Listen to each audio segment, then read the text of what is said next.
এই ছোট লোকের বাচ্চা, করতে পারিস না। শুধু শুধু আমাদের বাড়িতে এসে আমাদের খাবার নষ্ট করছিস। তুই কি মজা করছিস আমার সাথে? মজা আর আপনার সাথে? ভিডিওটি দেখার আগে সবার কাছে ছোট্ট একটি রিকোয়েস্ট করতে চাই, প্লিজ প্লিজ প্লিজ যারা ভিডিওটি দেখবেন সবাই একটা করে সাবস্ক্রাইব করে দিবেন। আপনাদের ভালোবাসা পেলে এমন ভিডিও আরো উপহার দিব। ভিডিওগুলো বানাতে অনেক কষ্ট হয়, আমি জানি। ভিডিওটি অনেক মানুষই দেখবেন, প্লিজ একটা করে সাবস্ক্রাইব করে দিবেন। আর হ্যাঁ, ভিডিওটি সম্পূর্ণ শুনবেন। ভাবছেন কার গালে পড়েছে? বলছি তাহলে শুনুন।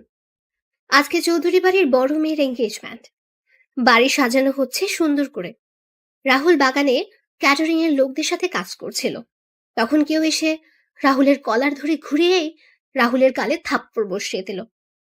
চৌধুরী বাড়িতে থাকা সবাই তাকিয়ে আছে রাহুলের দিকে, আর রাহুল তাকিয়ে আছে থাপ্পড় মারা সে মানুষটার দিকে। রাহুল আচমকা এমন পরিস্থিতির জন্য প্রস্তুত ছিল না, তাই তো রাহুল 3টে থাপ্পড় খেয়ে কয়েক পা পিছিয়ে মাটিতে পড়ে গেল। তখন রাহুল সামনে তাকালো। এই চৌধুরী বাড়ির কেউই আজ পর্যন্ত রাহুলের সাথে খারাপ ব্যবহার করেনি, তবে কয়েকজন আছে যে রাহুলকে ছোটবেলা থেকে সহ্য করতে পারে না। কে রাহুলকে থাপ্পড় মেরেছে সেটা দেখার জন্য রাহুল সামনে তাকালো। রাহুল সামনে তাকিয়ে অবাক। থাপ্পড়গুলো এতই জোরেই মেরেছে, আমার ঠোঁট কেটে রক্ত বের হয়ে গেছে। এই রক্ত বের হয়ে যাওয়া আজ আমার জন্য নতুন কিছু না। এইরকম অনেক রক্ত আমার শরীর থেকে ঝরেছে। আমি রক্তগুলো মুছে নিলাম। তখন কেউ বলে ওঠে, এই ছোট লোকের বাচ্চা, একটা কাজ দিলে তো সেটা সময় মতো করতে পারিস না। শুধু শুধু আমাদের বাড়িতে এসে আমাদের খাবার নষ্ট করছিস। এই অনাথের বাচ্চা, আমার কাপড়গুলো লন্ড্রি থেকে কে নিয়ে আসবে? তোর বাবা না তোর মা নিয়ে আসবে আমার কাপড়গুলো? আর কয়টা বেজেছে খেয়াল আছে তোর? আমি সামনে তাকিয়ে দেখলাম উর্মি ম্যাডাম দাঁড়িয়ে আছেন, যাকে আমি এই পুরো চৌধুরী বাড়ির মাঝে জমের মতো ভয় পাই। আমার আর বুঝতে বাকি রইল না, এখন আমার মৃত বাবা আর মাকে নিয়েও কথা উঠবে। আর এখন যদি তার প্রতিবাদ করি, তাহলে এই বাগানে সকল মানুষের সামনে উর্মি ম্যাডাম চেঁচামেচি শুরু করবে। হঠাৎ করে তখন মনে পড়ে ম্যাডামের কাপড়গুলো লন্ড্রি থেকে আনা হয়নি। ইসরে, আমিও ভুলে গেছিলাম একদম। আমি একটা হালকা হাসি মুখে বজায় রেখে ম্যাডামকে উদ্দেশ্য করে বললাম, ম্যাডাম একটা কথা বলবো। কি তাড়াতাড়ি বলে বিদায় হ, অনাথের বাচ্চা। আগে বলেন, মারবেন না? তুই কি মজা করছিস আমার সাথে? না আরো কয়েকটা দিব। মজা আর আপনার সাথে? আমি হলাম সামান্য একজন চাকর, আর আপনি হলেন আমার ম্যাডাম। হুম, বল কি বলবি। আজকে তো আপনার এঙ্গেজমেন্ট। হ্যাঁ তো? ম্যাডাম, আজকে যদি আপনি ইউরোপিয়ান পোশাক না পরে বাঙালি পোশাক পরেন, তাহলে আপনাকে অনেক সুন্দর লাগবে। হালকা আকাশি রঙের শাড়ির সাথে চোখে হালকা কাজল, খোলা চুল, আপনাকে দেখতে অনেক সুন্দর লাগে। আর আপনার স্বামী পুরো ফিদা হয়ে যাবে আপনাকে দেখে। কি বললি? আবার বল। ম্যাডাম, ভুল হয়ে গেছে, আর বলবো না। আমি এক্ষুনি ছুটে যাচ্ছি, আপনার কাপড়গুলো নিয়ে আসছি। আপনি আপনার রুমে যান, আমি কাপড়গুলো নিয়ে আসতেছি। এদিকে আয়। না ম্যাডাম, আর বলবো না, ক্ষমা করে দেন আমায়। এই বলে আমি এক দৌড়ে বাড়ি থেকে বের হয়ে গেলাম। এবার আমাদের গল্পের নায়ক আর নায়িকার পরিচয় দেওয়া যাক। আমাদের গল্পের নায়কের নাম রাহুল চৌধুরী। সে 10 বছর বয়স থেকে এই চৌধুরী বাড়িতে কাজ করছে। রাহুল এবার ম্যানেজমেন্ট নিয়ে মাস্টার্স করছে, সেটা আবার সবার আড়ালে। রাহুলের বাবা মা এই পৃথিবীতে বেঁচে নেই। রাহুল বড় হয়েছে একটা অনাথ আশ্রমে। রাহুলের বাবা মা কে তা রাহুল জানে না। আর আমাদের দেশে এরকম ছেলেকে অনাথ বলা হয়। একদিন উর্মির বাবা শরীফুল চৌধুরী একটা কাজে আশ্রমে গিয়ে রাহুলের সাথে পরিচয় হন। তারপর রাহুলকে তার বাড়িতে নিয়ে আসেন। রাহুলকে চৌধুরী বাড়ির সবাই অনেক ভালোবাসে, তবে উর্মি ছোটবেলা থেকে রাহুলকে সহ্য করতে পারত না। আর বাকিটুকু না হয় গল্প পড়তে পড়তেই জানতে পারবেন। এবার আসি আমাদের নায়িকার পরিচয় পর্বে। আমাদের গল্পের নায়িকার নাম উর্মি চৌধুরী। উর্মি তার বাবা মায়ের একমাত্র মেয়ে। উর্মি আমেরিকা থেকে অনার্স কমপ্লিট করে দেশে ফিরেছে। আজকে উর্মির এঙ্গেজমেন্ট তার ভালোবাসার মানুষ জয়ের সাথে। আর বাকিটুকু গল্পের সাথে থাকলেই জানতে পারবেন। এদিকে রাহুল লন্ড্রি থেকে কাপড় নিয়ে বাসায় এসে উর্মির দরজার সামনে দাঁড়িয়ে দরজায় কড়া নাড়ল। তখন উর্মি ভেতর থেকে বলল, আয় ভেতরে। কাপড়গুলো নিয়ে আমি রুমে ঢুকে দেখতে পেলাম ম্যাডাম তার আলমারিতে কি কাজ করছিলেন। তখন আমি কাপড়গুলো ম্যাডামের বিছানার উপরে রেখে যেই চলে আসতে যাব, তখন উর্মি ম্যাডামের সাথে ধাক্কা লাগে। ম্যাডাম তার আলমারি থেকে কাপড়গুলো নিয়ে সেগুলো ঠিক করতে করতে আমার দিকে আসছিলেন। ধাক্কা খেয়ে আমি নিচে আর ম্যাডাম আমার উপরে। আমি তখন ম্যাডামকে আমার উপর থেকে সরিয়ে উঠে পড়লাম। তখন ম্যাডাম আবার আমার গাল লাল করে দিয়ে বলেন, ফকিরের বাচ্চা ফকির, তো সাহস হয় কি করে আমায় স্পর্শ করার? সরি ম্যাডাম, ভুলবশত হয়ে গেছে, আমি ইচ্ছে করে করিনি। মেয়ে দেখলেই কি গায়ে পড়তে ইচ্ছে করে তোর, ছোট লোকের বাচ্চা? ম্যাডাম ভুলবশত হয়ে গেছে, সামনে থেকে আর এমন হবে না, আমায় ক্ষমা করে দেন ম্যাডাম। বাড়ির চাকর চাকরের মতো থাকবি, আর সামনে থেকে আর এমন হলে তোর জীবনের আলো নিভিয়ে দিব। ম্যাডাম এমন আর হবে না। তোর মতো অনাথ ছোট লোকের বাচ্চা কি করে আমাদের বাসায় আসলো সেটা আমি চিন্তা করে পাই না। আর বাবাজি কি দেখে তোকে আমাদের বাড়িতে নিয়ে এলো সেটাও বুঝি না। আমার চোখের সামনে থেকে বিদায় হ, বের হ রুম থেকে এখন। আমি তাড়াতাড়ি করে ম্যাডামের রুম থেকে বের হয়ে ছাদে চলে গেলাম। ছাদে গিয়ে নিজের চোখের জল ঝরাতে লাগলাম। শুনেছি ছেলেটা নাকি কান্না করে সবার আড়ালে। আমি তেমনই ছাদে এসে সবার আড়ালে চোখের জল ফেলছি। তখন কেউ আমার কাঁধে হাত রাখলো। আমি চোখের জল মুছে পিছনে তাকিয়ে দেখলাম দাদিমা আর ছোট আম্মু দাঁড়িয়ে। আপনাদের বলা হয়নি, উর্মির মা আর বাবাকে আমি ছোট আম্মু আর ছোট আব্বু বলে ডাকি, আর উর্মির দাদিকে আমি দাদিমা বলে ডাকি। তখন বললাম, দাদিমা, ছোট আম্মু, তোমরা এখানে? খুব কষ্ট হচ্ছে তাই না রে বাবা? আরে ছোট আম্মু, এগুলো আমার মতো অনাথের সহ্য হয়ে গেছে, তবে মা বাবাকে নিয়ে কেউ গালি দিলে কেন জানি কষ্ট হয়। অথচ আমি আমার নিজের বাবা আর মাকে কখনো দেখি নাই। কে বলেছে তুই অনাথ? আমরা তাহলে তোর কি হই? দাদিমা, কথায় আছে না, কে আপন আর কে পর, তা বোঝা বড় কষ্টকর। কি বললি তুই? তুই এই কথাটা আমাদের বলতে পারলি দাদু ভাই? ছোট আম্মু, দাদিমা, তোমরা হয়তো জানো এই কথাটার মানে, সবকিছু পাওয়ার পরেও নিজের কাছে মায়ের আর বাবার স্নেহের কমতি তো থেকে যায়। হয়েছে তোর বড়দের মতো কথা বলা। চল নিচে চল, একটু পর অনুষ্ঠান শুরু হবে। না ছোট আম্মু, আমি এখানে ঠিক আছি। শুধু শুধু নিচে গিয়ে অপমানিত হতে চাই না। সবাই চলে গেলে আমি নিচে আসব। বোমা বাদ দাও, রাহুলকে জোর করো না। এখন একটু ওর একা থাকা প্রয়োজন। কিন্তু মা, আপনার বড় ছেলে যদি রাহুলকে দেখতে না পায় তাহলে কি হবে ভাবছেন? আপনি চিন্তা করতে পারছেন কিন্তু। আমি শরীফের সাথে কথা বলে নিব, তুমি এ নিয়ে টেনশন করো না। তুমি বরং গিয়ে দেখো তোমার মেয়ের সাজুগুজু কত দূরে গেলো। আচ্ছা মা। দাদু ভাই আছে রে, মন খারাপ করিস না। উপরে সৃষ্টিকর্তা একজন আছে রে। দাদিমা। তারপর দাদিমাও চলে যান। রাহুল রাতের কালো আকাশে জ্বলন্ত তারার দিকে তাকিয়ে আছে এক দৃষ্টিতে। এদিকে সকল অনুষ্ঠান শেষ হয়ে যায়। অতিথি সবাই খাওয়া দাওয়া শেষ করে চলে যায়। সবার চলে যাওয়ার পর চৌধুরী বাড়ির সবাই খাবার খেতে বসেন। তখন শরীফুল চৌধুরী বললেন, কি ব্যাপার, সবাইকে দেখতে পাচ্ছি কিন্তু রাহুলকে দেখতে পাচ্ছি না। আজকে অনুষ্ঠানও ছিল না, রাহুল কোথায়? ছাদে আছে। এত রাতে ছাদে রাহুল একা কি করে? চাকর মানুষ, এছাড়া আর কি করবে? কি ব্যাপার, কি হয়েছে? তোমরা এমন করে কথা বলছো কেন? তোমার গুণধর মেয়েকে জিজ্ঞেস করো, তোমার মেয়ে ভালো করে বলতে পারবে। সেই ছোটবেলা থেকে ছেলেটার সাথে খারাপ ব্যবহার করে আসছে। কি ব্যাপার উর্মি, আমি কি শুনছি সব? বাড়ির চাকরকে নিয়ে এত আদিক্ষেতা না দেখানোই ভালো বাবা। রাহুল এ বাড়ির চাকর না, সেটা অনেক আগেই ভালো করে তোমায় বলে দিয়েছি উর্মি। এখন বলো আজকে কি হয়েছে? আমার কাপড় লন্ড্রি থেকে সময় মতো নিয়ে আসেনি, তাই কয়েকটা দিয়েছি। তোর কি কোনো লজ্জা শরম কিছু নেই? ছেলেটা তোর থেকে 6 বছরের বড়, তারপর ওর গায়ে হাত তুলিস তুই। এত কিছুর পরও ছেলেটা কিছুই বলে না তোকে। সামান্য একটা চাকরের জন্য তোমরা আমার সাথে এমন করতেছো? ওর মতো সামান্য চাকরের সাহস হবে কি করে আমায় কিছু বলার? সামান্য চাকর বলছিস কাকে তুই? আজকে যে তুই বৌমা, হচ্ছেটা কি? কি বলো মা তুমি? কি বলতে চাইছিলে তুমি এখন? আমি বেঁচে এরপরে কি মা? ও কিছু না, তুমি আর সামনে থেকে রাহুলের সাথে খারাপ ব্যবহার করবে না, আর যাতে তোমার নামে কোনো বিচার না আসে সেটা খেয়াল রাখবে উর্মি। শরীফুল চৌধুরী খাবার না খেয়ে উঠে পড়লেন। ছাদে গিয়ে দেখতে পেলেন রাহুল আকাশের দিকে মুখ করে শুয়ে আছে। তখন তিনি রাহুলের পাশে গিয়ে বসলেন।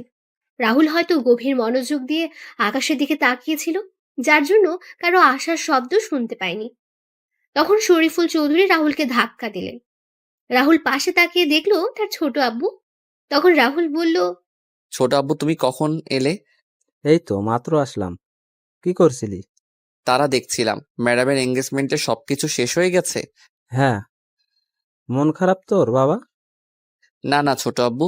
আজকের ঘটনা আমি সব শুনেছি। রাহুল, তোর সাথে অনেকদিন ধরে একটা কথা বলা হয়নি রে। কি কথা ছোট আব্বু? কেউ মনে হচ্ছে আমাদের ক্ষতি করতে যাচ্ছে। আমাদের কোম্পানির সবকিছু ইনফরমেশন কিভাবে যেন জেনে যাচ্ছে। আমার হাতের কয়েকটা কন্টাক্টও ইতিমধ্যে আমার হাত থেকে বেরিয়ে যাচ্ছে। আমি কিছু বুঝতে পারছি না রে। আর কয়েকদিন পরে উর্মির বিয়ে। ও সবকিছু মিলে কেমন যেন একটা অদ্ভুত পরিস্থিতির সৃষ্টি হয়েছে। আরে ছোট আব্বু, চিন্তা করো না, সবকিছু ঠিক হয়ে যাবে। যাও, তুমি গিয়ে ঘুমিয়ে পড়ো। তুইও চল আমার সাথে, একসাথে খাবার খাবো। কি? তুমি এখনো খাবার খাওনি কেন? তুই খাবার টেবিলে নাই তাই আর খাইনি। আচ্ছা চলো, খাবার খাবে এখন? তারপর শরীফুল চৌধুরী আর রাহুল নিচে এসে খাওয়া শুরু করলেন। খাওয়া শেষ করে যে যার রুমে গিয়ে শুয়ে পড়লো। এদিকে রাহুল রুমে বসে কিছু কাজ করছিল আর কিছু জিনিস পর্যবেক্ষণ করে শুরু করলো। কিছু সময় পর রাহুলও ঘুমিয়ে পড়ল। পরের দিন সকালে রাহুল ঘুম থেকে উঠে বাগানে থাকা সকল গাছে পানি দিয়ে, ছাদে থাকা গাছগুলোতে পানি দিয়ে নিচে এসে সবার জন্য সকালের নাস্তা তৈরি করছিল। তখন ছোট আম্মু এসে রাহুলকে বললেন, ওই তোরে সকাল সকাল রান্নাঘরে আসতে মানা করেছি না? আরে ছোট আম্মু, এই একবেলাই তো তোমাদের জন্য নাস্তা তৈরির সুযোগ হয়, আর বাকি সময় তো ম্যাডাম আর ছোট আব্বুর সাথে থাকতে হয়। আর এটা তো আমার ছোটবেলা থেকে করতে করতে অভ্যাসে পরিণত হয়েছে। এটা এখন পরিবর্তন কর। তুই এখন আর আগের রাহুল নেই। তখন শরীফুল চৌধুরীর ছোট ভাইয়ের স্ত্রী সুলতানা রহমান নিচে নামতে নামতে বললেন, ভাবি, আপনি যে কি বলেন না, চাকর তো চাকরি থাকবে, ছোট আর বড় কি, সে তো আজীবন চাকরি থাকবে। রাহুল সুলতানা রহমানের কথা শুনে হালকা হাসি মুখে এনে কাজে মনোযোগ দেয়। আর ছোট আম্মু সুলতানা রহমানকে উদ্দেশ্য করে বললেন, হুম, তুই ঠিক বলেছিস। অমানুষ তো আর কোনোদিনও মানুষ হয় না। অমানুষ কিভাবে মানুষের মূল্য দিবে? ভাবি, তুমি কি কথাটা আমায় বললে? দেখ সুলতানা, তুই কথাটা কিভাবে নিবি সেটা তোর বিষয়। আর আমি কি তোকে মিন করে বলেছি? রাহুল সকলের জন্য নাস্তা রেডি করে টেবিলে সাজিয়ে রাখলো। তারপর রাহুল উর্মির জন্য সেদ্ধ ডিম আর চিকেন ব্রেস্ট, টমেটো, শসা ও পেঁয়াজের সঙ্গে পিপার যোগ করে উর্মির জন্য সালাদ তৈরি করলো। উর্মি রুমের সামনে গিয়ে দরজায় কড়াও নাড়লো। তখন উর্মি এসে দরজা খুলে দিল। ম্যাডাম, আপনার খাবার। রেখে যা। ম্যাডাম, আজকে কি কোথাও যাবেন? কেন? আসলে ম্যাডাম, ছোট আব্বুকে নিয়ে একটু অফিসে যেতাম। চাকরের বাচ্চা, তুই অফিসে গিয়ে কি করবি? লেখাপড়া তো আর ও জানিস না, আর তুই অফিসে যাবি? এই জুতাগুলো পলিশ করে নিয়ে আয়। আমি 11টার দিকে বের হব। 11টার আগে যেন তোকে গাড়ির কাছে দেখতে পাই। যদি 1 থেকে 2 সেকেন্ডও লেট হয়, তাহলে তোর কপালে কিন্তু দুঃখ আছে। আচ্ছা ম্যাডাম। জুতাগুলো নিয়ে নিচে এসে আমি পালিশ করতে লাগলাম। জুতা পালিশ হয়ে গেলে আমি ম্যাডামের দরজার সামনে রেখে আসলাম। আমি নিচে এসে সবার এঁটো প্লেটগুলো ধুয়ে সাজিয়ে রান্নাঘরে রেখে আমার রুমে এসে গোসল করে নিলাম। তারপর সকাল 10টায় ছোট আব্বুকে নিয়ে বের হলাম অফিসের উদ্দেশ্যে। 10টা 30-এ ছোট আব্বুকে অফিসে নামিয়ে দিয়ে আমি 11টার আগেই বাসায় প্রবেশ করি। আমি গাড়িতে বসে ম্যাডামের জন্য অপেক্ষা করতে থাকি। কিছুক্ষণ পর দেখলাম ম্যাডাম আসছেন। গাড়ি থেকে বের হয়ে পিছনে দরজা খুলে দিলাম। ম্যাডামকে সিটে বসলো। আমি দরজা লাগিয়ে ড্রাইভিং সিটে বসে ম্যাডামকে বললাম, ম্যাডাম কোথায় যাব? এই শপিং মলে যাব। আচ্ছা ম্যাডাম। আমি গাড়ি চালানো শুরু করলাম। কিছুক্ষণ পর আমি শপিং মলের সামনে এসে দেখলাম ম্যাডামের বান্ধবীরা দাঁড়িয়ে আছে। আমি গাড়ি থামিয়ে গাড়ি থেকে বের হয়ে গাড়ির দরজা খুলে ম্যাডামকে বললাম, ম্যাডাম চলে আসছি, আপনি নামতে পারেন। গাড়ি পার্কিং, গাড়িতে বসে থাকবি, আর আমি কল দিলে চলে আসবি। আর এই নে 50 টাকা, দুপুরের খাবার খেয়ে নিবি। হাসি মুখে টাকাটা নিয়ে আমি মাথা নাড়ালাম। তারপর ম্যাডাম তার বান্ধবীদেরকে নিয়ে চলে যান শপিং মলের ভিতরে। আমি গাড়িতে বসে রইলাম, ভালো লাগছিল না। তখন গাড়ি থেকে বের হয়ে আশেপাশে একটু হাঁটাহাঁটি করছিলাম। তখন দেখতে পেলাম একজন ভদ্র মহিলা তার ছেলেকে নিয়ে রাস্তা পার হতে পারছেন না। আমি তখন তাদের রাস্তা পার করিয়ে দিয়ে আসছিলাম। তখনই ম্যাডাম ফোন দিলেন। Hello madam. 4র্থ তলায়, তাড়াতাড়ি আয় তো একটু। আমি তাড়াতাড়ি করে শপিং মলের 4র্থ তলায় গিয়ে দেখতে পেলাম কয়েকটা ছেলে মিলে ম্যাডাম আর তার বান্ধবীদের সাথে কি যেন কথা বলছে। তবে তাদের কথা বলার ধরনগুলো সুবিধার মনে হচ্ছিল না। আমি ছেলেদের পিছনে গিয়ে বললাম, কিরে, এখানে কি সমস্যা? কিছু না, তুই যা এখান থেকে, কোনো সমস্যা নেই। আচ্ছা ম্যাডাম চলুন, এখানে কোনো সমস্যা নেই। এখানে একদম চালাকি করার চেষ্টা করবি না, তা না হলে এগুলো দেখছিস। ভাই, আমি কি করলাম? আমি তোমাদের জিজ্ঞেস করলাম সমস্যা কি, তোমরা বললে কোনো সমস্যা নেই, তাই তো আমি এদের নিয়ে চলে যাচ্ছি। আমরা তোকে যেতে বলছি না, তবে এই মা। আর কোনো কথা বলার সুযোগ দিলাম না, সোজা মুখ বরাবর একটা ছক্কা হাঁকিয়ে দিলাম, আর ছেলেটা বাউন্ডারির বাইরে। তারপর সব কয়টাকে মারা শুরু করলাম। হঠাৎ কেউ আমার পেটের পাশে ছুরি দিয়ে আঘাত করে। আমি পিছনে তাকিয়ে দেখলাম ওই ছেলেটা আমি। তখন ছেলেটার দিকে এগিয়ে যাব, তখন ছেলেগুলো দৌড়ে পালিয়ে যায়। তারপর আমি আমার শার্ট খুলে আঘাত পাওয়া জায়গায় বেঁধে নিলাম। তারপর ম্যাডামকে বললাম, চলুন ম্যাডাম, বাসায় যাওয়া যাক তাহলে। কিন্তু তোর তো ছুরি লেগেছে আর রক্ত পড়ছে। আরে ম্যাডাম, এটা কিছু না, আমাদের মতো চাকরের জন্য এইগুলো কিছুই না। এই আঘাতের চেয়ে আরো অনেক বড় বড় আঘাত পেয়েছি। আর রইল রক্তের কথা, রক্ত তো ছোট থেকে অনেক ঝরেছে, এখনো না হয় আরো কিছু ঝরুক। আমি মারা যাব না এত সহজে, আপনি চিন্তা করবেন না। চলুন ম্যাডাম এখন। বেশি কথা না বলে হসপিটালে চল, তুই না হলে তোর জন্য আমায় কথা শুনতে হবে। চিন্তা করবেন না, আমার কিছু হবে না। তারপর উর্মিরা সামনে আর রাহুল পেছনে, কিন্তু বারবার উর্মি পেছনে তাকাচ্ছে। হঠাৎ করে পেছনে কিছু পড়ে যাওয়ার শব্দ শুনে উর্মি আর ওর বান্ধবীরা পেছনে তাকিয়ে দেখলো রাহুল মাটিতে পড়ে গেছে। তারপর ধরাধরি করে রাহুলকে হাসপাতালে নিয়ে যাওয়া হলো। আর এইদিকে উর্মি ফোন দিয়ে তার বাবাকে সবকিছু খুলে বলল। তখন তার বাবা বললেন তিনি এখনই আসছেন। এদিকে রাহুলের অপারেশন চলছে ভেতরে, ডাক্তাররা অনেক সাবধানে অপারেশন করছেন। রাহুলের কোনো ভুল হলেই যে কোনো কিছুই হয়ে যেতে পারে। 3 ঘন্টা পর ডাক্তার বের হলেন অপারেশন থিয়েটার থেকে। তবে ডাক্তারের চেহারা কালো হয়ে আছে। এর মাঝে উর্মির বাবা মা, দাদিমা, চাচা চাচি চলে এলেন। তখন শরীফুল চৌধুরী বললেন, ডাক্তার, রাহুল কেমন আছে এখন? ডাক্তার চুপ করে আছে, কোনো কথা বলছে না। এবার সবার মুখটা কালো হয়ে যাচ্ছে, আর উর্মিও টেনশনে আছে। কিন্তু উর্মি বুঝতে পারছে না যে পেটের পাশে আঘাতের জন্য কি এমন হলো ডাক্তারের মুখ এমন কালো। আর ডাক্তার চুপ হয়ে আছে, কোনো কথা বলছে না। তখন উর্মির চাচা শফিক চৌধুরী বললেন, কি হলো ডাক্তার, আপনি কোনো কথা বলছেন না যে? বলুন না, রাহুলের অবস্থা এখন কেমন? ছেলেটা ভালো আছে তো? দেখুন, আমি আপনাদের আগেই বলেছিলাম যে আচ্ছা, আমরা আপনার চেম্বারে গিয়ে কথা বলি। আপনি চেম্বারে যান, আমরা আসছি। ডাক্তার তার চেম্বারে চলে গেলেন। আর তখন শরীফুল চৌধুরী উর্মিকে বললেন, উর্মি, তুই বাসায় চলে যা। কেন? আর তোমরা ডাক্তারকে এখানে কিছু বলতে মানা করলে কেন? তোমরা কি লুকাতে চাচ্ছ আমার থেকে? সামান্য একজন বাড়ির চাকরের জন্য তোমরা এত চিন্তা করছো কেন? আর ও মরে গেলেই বাকি। উর্মি আর একটা কথা বললে থাপ্পড় দিয়ে গাল লাল করে দিব। মানুষকে সম্মান দিয়ে কথা বলতে শিখো। আর সুলতানা, তুইও চলে যা উর্মির সাথে বাসায়। বাসায় কেউ নেই এখন। কি ব্যাপার বলো তো? তোমরা কি লুকানোর চেষ্টা করছো বলো তো? আমি এখানে থাকি আর উর্মি বরং বাসায় চলে যাক। ভাবি কি বললো তোমায়? শুনতে পাওনি তুমি? উর্মিকে নিয়ে যাও বাসায়। উর্মি আর চাচি সুলতানা রহমান চলে গেলেন হাসপাতাল থেকে। তারপর সবাই মিলে ডাক্তারের চেম্বারে গেল। তখন ডাক্তারের কথা শুনে সবার মুখ একদম কালো হয়ে গেল। 7 দিন পরে সবাই রাহুলকে নিয়ে বাসায় ফিরে আসলো। রাহুলের পুরোপুরি সুস্থ হতে আরো 3 দিন সময় লাগবে। এখন রাহুল পুরোপুরি সুস্থ। রাহুল আগের মতো বাসার সব কাজ করে। রাহুল একদিন তার রুমে বসে বিসিএস এর জন্য পড়াশোনা করছিল। তখনই উর্মি রাহুলের দরজায় কড়া নাড়ল। তখন রাহুল বইগুলো লুকিয়ে রেখে দরজা খুলে দিল।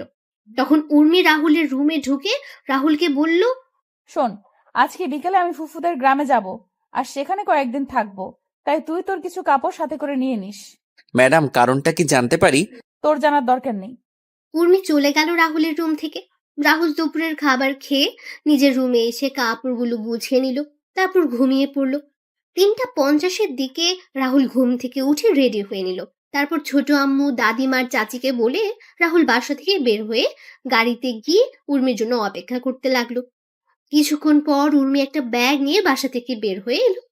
রাহুল গাড়ির দরজা খুলে দিয়ে ব্যাগটা পেছনের ডিকিতে রাখলো। তারপর রাহুল গাড়ি চালানো শুরু করলো। উর্মির ফুপুর বাসা উর্মিদের বাসা থেকে 60 কিলোমিটার দূরে। মাঝ রাস্তায় আসার পর রাহুল উর্মিকে বলল, ম্যাডাম, একটা কথা আপনাকে কয়েকদিন ধরে বলবো বলে ভাবছি। কি কথা? ম্যাডাম, জয় স্যারকে আপনি কতটুকু ভালোবাসেন? হঠাৎ এই প্রশ্ন কেন? ম্যাডাম বলেন না। নিজের চেয়েও বেশি ভালোবাসি। আর আপনার মা বাবাকে? হ্যাঁ, তাদেরও ভালোবাসি। কতটুকু? অনেক অনেক বেশি ভালোবাসি। আচ্ছা, এখন যদি ছোট আব্বু আর ছোট আম্মু জয় ভাইয়ার সাথে আপনার বিয়ে ক্যান্সেল করে দেয় তাহলে আপনি কি করবেন? হোয়াট? কি বলে তুই? আরে ম্যাডাম রাগেন কেন? তো কি করব? তুই কি বলছিস এগুলো? আরে ম্যাডাম আমি জানতে চাইছি, এমন একটা পরিস্থিতি তৈরি হলো আপনি জয় স্যারকে বা আপনার বাবা আর মাকে বেছে নিতে হবে, তখন আপনি কাকে বেছে নিবেন? আমি কিন্তু তোর কোনো কথা বুঝতে পারছি না কিন্তু। আরে বলুন না। সেটা না হয় পরিস্থিতি তৈরি হলে দেখা যাবে। তুই এখন চুপচাপ করে গাড়ি চালাতো। গ্রামে পৌঁছাতে পৌঁছাতে সন্ধ্যা পেরিয়ে রাত হয়ে গেল। গ্রামে প্রবেশ করে কিছু দূর আসার পর গ্রামের কয়েকজন বখাটে এসে রাহুলের গাড়ির সামনে দাঁড়ালো আর ছেলেগুলো বলা শুরু করলো, তোদের কাছে যা আছে সবকিছু বের কর, না হলে কিন্তু তোদের এইখানে মেরে দিব। ম্যাডাম এদের খিদে পেয়েছে মনে হয়, মিষ্টিগুলো ওদের দিয়ে দেন। কি? ওই, আমাদের খিদে লাগছে, তোকে কে বলছে? বারে, আপনারা না এইমাত্র বললেন আপনাদের খিদে লাগছে, তাই তো বললাম মিষ্টিগুলো দিয়ে দিতে। আমরা আবার কখন বললাম? ওই রাহুল, তুই এই ফকিরের বাচ্চার সাথে কি কথা বলছিস? ফুফাকে একটা কল দিলে সবকিছু হাওয়া হয়ে যাবে। ঠিক বলি তুই? হ্যাঁ, সাহস থাকলে গাড়ির সামনে থেকে সর, আমিও গাড়ি থেকে নেমে তোদের মজা দেখাচ্ছি। ওরা গাড়ির সামনে থেকে সরে যাওয়া মাত্রই আমি দরজা হালকা খুলে ওদের দিকে ঝুঁকে বাম পা গিয়ারে রেখে চাপ দিলাম। ওরা বোঝার আগেই আমরা গাড়ি নিয়ে পগার পার। কিছুক্ষণ পর ফুপুদের বাসায় এসে পৌঁছে গেলাম। তারপর ম্যাডামের ব্যাগ, আমার ব্যাগ আর বাকি ব্যাগগুলো সাথে নিয়ে ফুপুর বাসায় প্রবেশ করলাম। ফুপু, ফুপা সবার সাথে কথা বলে আমি ম্যাডামের ব্যাগ ম্যাডামের থাকার রুমে রেখে আমি আমার রুমে এসে ব্যাগ রেখে ফ্রেশ হয়ে নিলাম। তারপর বিছানায় শুয়ে পড়লাম। হঠাৎ কারো ধাক্কাধাক্কির কারণে ঘুমটা ভেঙে গেল। আমি তাকিয়ে দেখলাম ফুপুর সেই ফাজিল মাইয়া সুমি। আমি কেন ওরে ফাজিল বললাম সেটা আপনারা একটু পরেই বুঝতে পারবেন। সুমি এবার ইন্টার দ্বিতীয় বর্ষে পড়ে। তখন সুমি বলে, ও মোর পরাণের স্বামী, ঘুম থেকে উঠুন তো। এই ফাজিল কি বলিস এসব? তুই কি ভালো হবি না কখনো? আমি তো ভালো না, ভালো লইয়াই থাইকো। বল কি জন্য আসছিস তুই এখানে? খাবার টেবিলে সবাই অপেক্ষা করছে তোমার জন্য। কেন? কয়টা বাজে ঘড়ির দিকে তাকিয়ে দেখেন। ঘড়ির দিকে তাকিয়ে দেখলাম রাত 10টা 30 বাজে। তখন বললাম খাওয়া দাওয়া শেষ সবার? না, আপনার জন্য অপেক্ষা করছে। উঠে আমি নিচে চলে এলাম। নিচে এসে দেখলাম সবাই বসে আছে। তখন ফুপা আমায় বললেন, কি জনাব রাহুল সাহেব? এই তো ফুপা ভালো, তুমি কেমন আছো? টেনশনে ছিলাম, তবে এখন টেনশন ফ্রি আছি। কোনো টেনশনের চিন্তা নাই, আমি আছি তো। সেটাই তো ভরসা জায়গা। আচ্ছা বুঝলাম না, তোমরা সবাই এই ছোট লোকটাকে নিয়ে এত আদিক্ষেতা করছো কেন? টেবিল থেকে খাবারের প্লেট নিয়ে আমি সোফায় বসে টিভি দেখে খাওয়া শুরু করলাম। ম্যাডামের কোনো কথার উত্তর দিলাম না, উত্তর দিলে চেঁচামেচি শুরু করবে। কিছুক্ষণ পর আমার পাশে তাকিয়ে দেখলাম সুমিও আমার পাশে এসে বসছে। আমি সুমির দিকে একবার তাকিয়ে আবার খাবার খাওয়াতে মনোযোগ দিলাম। তখন উর্মি ম্যাডাম সুমিকে বলেন, কিরে সুমি, তুই খাবার টেবিল ছেড়ে ওই ছোট লোকটার সাথে গিয়ে খাবার খাচ্ছিস কেন? আপু, আমার ইচ্ছা করছে তাই। ফুফু, ফুফা, তোমরা সুমিকে কিছু বলছো না যে? কি বলবো? ওই ছোট লোকটার সাথে বসে খাবার খাচ্ছে আর তোমরা কিছু বলছো না যে? দেখো উর্মিমা, সুমি এখন প্রাপ্তবয়স্ক একটা মেয়ে। ও নিজের বুঝটা এখন বুঝতে পারছে, কার সাথে চলাফেরা করলে ভালো হবে আর কার সাথে চলাফেরা করলে খারাপ হবে, সেটাও নিজেই বুঝতে পারে। তাই বলে উর্মি, এসব কথা বাদ দে, তুই খাবার খেয়ে নে। রাহুল বাবা, তোর কি কিছু লাগবে? না ফুপু। আরে মা, আরেকটুকু খাবার দাও। দেখছো না আগে থেকে কেমন যেন শুকিয়ে গেছে। ওই ফাজিল, আমি শুকিয়ে গেছি কোথায়? দেখছিস না মোটা হয়ে গেছি। হ্যাঁ, সেটাই দেখতে পাচ্ছি। তুই দেখতে পাবি, তুই তো আস্ত একটা ফাজিল। তুই একটা ফাজিল। খাবার খা চুপচাপ। এইদিকে উর্মি রাগে ফুঁসছে। ভেবেছিল সে এখানে রাহুলকে এনে ইচ্ছে মতো অপমান করবে, কিন্তু এখানে তো তার উল্টো, সবাই রাহুলকে নিয়ে কথা বলছে। উর্মি খাওয়া শেষ করে তার রুমে চলে গেল। এদিকে রাহুল খাবার খেয়ে যেই তার রুমে যাবে তখন ফুফু আর ফুফা রাহুলের সামনে এসে বললেন, আর কত অপমান সহ্য করবি তুই রাহুল? চাকরের আবার মান অপমান, এই তো আর কয়েকটা দিন, তারপর ম্যাডাম তো ওনার স্বামীর বাড়ি চলে যাবেন। সত্যি কথাটা বলে দে না এবার উর্মিকে, তাহলে তোর সাথে অন্তত খারাপ ব্যবহার আর করবে না। সেটা আমি চলে যাওয়ার কয়েকটা দিন আগে উনাকে বলবো। তুই চলে যাওয়ার কয়েকটা দিন মানে? আরে ও কিছু না, তোমরা টেনশন করো না, আমি নিয়ে যাও, গিয়ে ঘুমিয়ে পড়ো। কালকে তুমি আমায় নিয়ে কলেজে যাবে। পারবো না। ও বাবা, ও মা, বলো না আমায় নিয়ে কালকে কলেজে যেতে। আর নাটক করতে হবে না। আচ্ছা নিয়ে যাব, কিন্তু কিন্তু কি রে রাহুল? ম্যাডাম। এই নিয়ে চিন্তা করতে হবে না, আমি উর্মিকে বুঝিয়ে বলবো, তাহলে উর্মি বুঝবে। আচ্ছা, গুড নাইট। পরের দিন সকালে রাহুলের ঘুম ভাঙলো কারো গরম নিঃশ্বাসে। তখন রাহুল তাকিয়ে দেখে সুমি তার খুব কাছে। এটা দেখে রাহুল এক লাফে বিছানা ছেড়ে মাটিতে গিয়ে পড়লো। তখন সুমি বলল, এটা কি হলো? তুই কি করছিলি এটা? একটু মিষ্টি খাওয়ার জন্য আসছিলাম। মিষ্টি খাবি তো আমার কাছে কি? এমা, তুমি তো মিষ্টি বয়, তাই তো তোমার কাছে মিষ্টি খাওয়ার জন্য আসছি। তুই কি রুম থেকে যাবি না আমি চলে যাব? নাটক করে লাভ নেই। তোমরা 1 সপ্তাহ আমাদের এখানে থাকবে। জীবনেও না। বেশি কথা না বলে রেডি হয়ে নাও, একটু পরে কলেজে যেতে হবে। এত সকালে? আমাদের ক্লাস 9টায় শুরু, আর এখন 7:50 বাজে। আচ্ছা তুই যা, আমি নিচে আসছি। আচ্ছা, ওটা কি তোমার ডান পাশে? কো? রাহুল তার ডান পাশে তাকাতেই সুমি রাহুলের বাম গালে একটা চুমু দিয়ে দৌড়ে পালিয়ে গেল। রাহুল কি বলবে বুঝতে পারছে না। তারপর রাহুল ফ্রেশ হওয়ার জন্য বাথরুমে চলে গেল। বাথরুম থেকে ফ্রেশ হয়ে নিচে গিয়ে সকালের নাস্তা করে সুমির জন্য অপেক্ষা করতে লাগলো। কিছুক্ষণ পর সুমি চলে আসলো। তখন রাহুল আর সুমি বের হলো বাসা থেকে। রাহুল যে গাড়িতে গিয়ে বসবে তখন সুমি বলল, ওদিকে কোথায় যাচ্ছ? কেন, গাড়িতে যাবি না? না। তাহলে হেঁটে যাবি কি? না, তাহলে কলেজে যাবি কিসে করে? বাইকে করে যাব। বাইক পাবি কোথায়? আর আমি তো বাইক চালাতে পারি না। মিথ্যা বলবে না, আমি জানি তুমি বাইক চালাতে পারো, আর বাইক গ্যারেজে আছে, নিয়ে আসো গিয়ে। গাড়ি থাকতে বাইক কেন? আমার ইচ্ছে তাই। আমি পারবো না। পারবে না তো তুমি? না। মা, বাবা, মা বাবা, কোথায় তোমরা? এই চুপ, যাচ্ছি।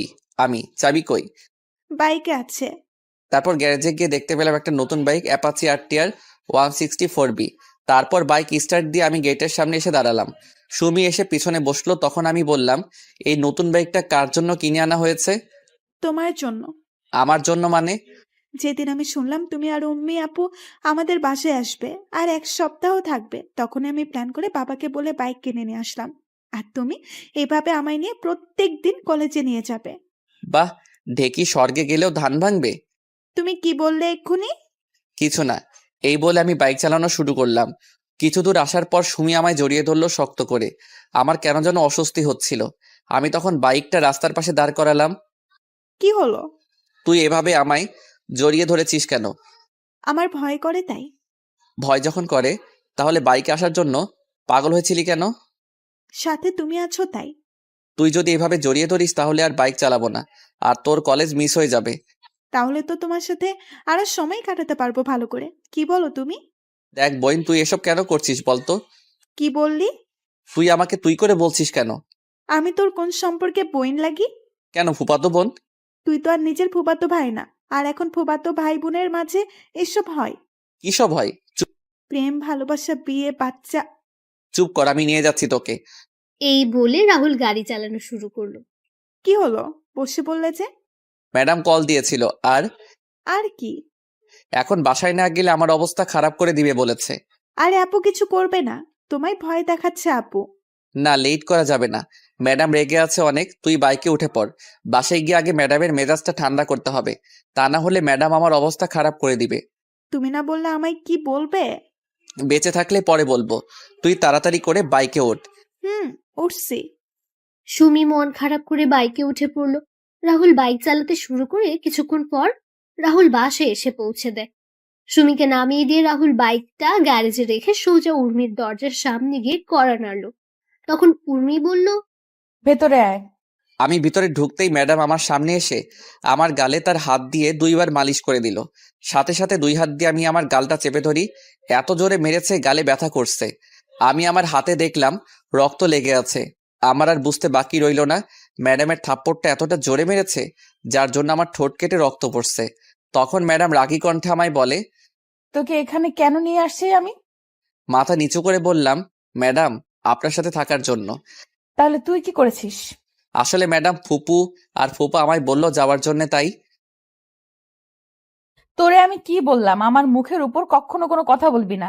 তাহলে তুই আমার মুখে মুখে তর্ক কেন করছিস? ম্যাডাম ভুল হয়ে গেছে আমার, ক্ষমা করে দেন। যা গাড়িতে গিয়ে বস, আমি আসছি।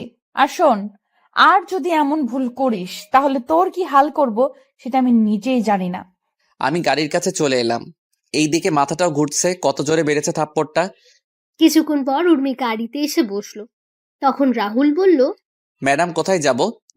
তুই গাড়ি চালানো শুরু কর, আমি বললে গাড়ি থামাবি। রাহুল গাড়ি চালানো শুরু করলো।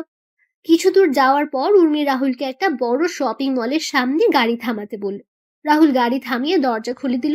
উর্মি কিছু দূর গিয়ে আবার ফিরে এসে বলল, তুই এখানে থাকবি, আর হ্যাঁ মনে রাখিস, ছোট লোকের বাচ্চা, আমার এই গাড়ির দাম অনেক, যদি গাড়ির কিছু হয় তাহলে তোর কপালে শনি আছে। জি ম্যাডাম। উর্মি চলে গেল শপিং মলের ভেতরে। কিছুক্ষণ পর উর্মি একটা ব্যাগ হাতে নিয়ে বের হলো। গাড়ির কাছে আসতে রাহুল দরজা খুলে দিল। উর্মি গিয়ে গাড়িতে বসলো। রাহুল গাড়ি চালানো শুরু করলো। তখন রাহুল বলল, ম্যাডাম এখন কোথায় যাবেন? ফুফুদের বাড়িতে। রাহুল তাড়াতাড়ি বাড়ি যাওয়ার জন্য একটা শর্টকাট রাস্তা নিয়ে নিল, যেটা আজকে সুমি দেখিয়ে দিয়েছিল কলেজে যেতে। রাস্তা দিয়ে যাওয়ার সময় হঠাৎ করে উর্মি রাহুলকে বলল, এই গাড়ি থামা, কেন? আমি হাওয়াই মিঠাই খাবো।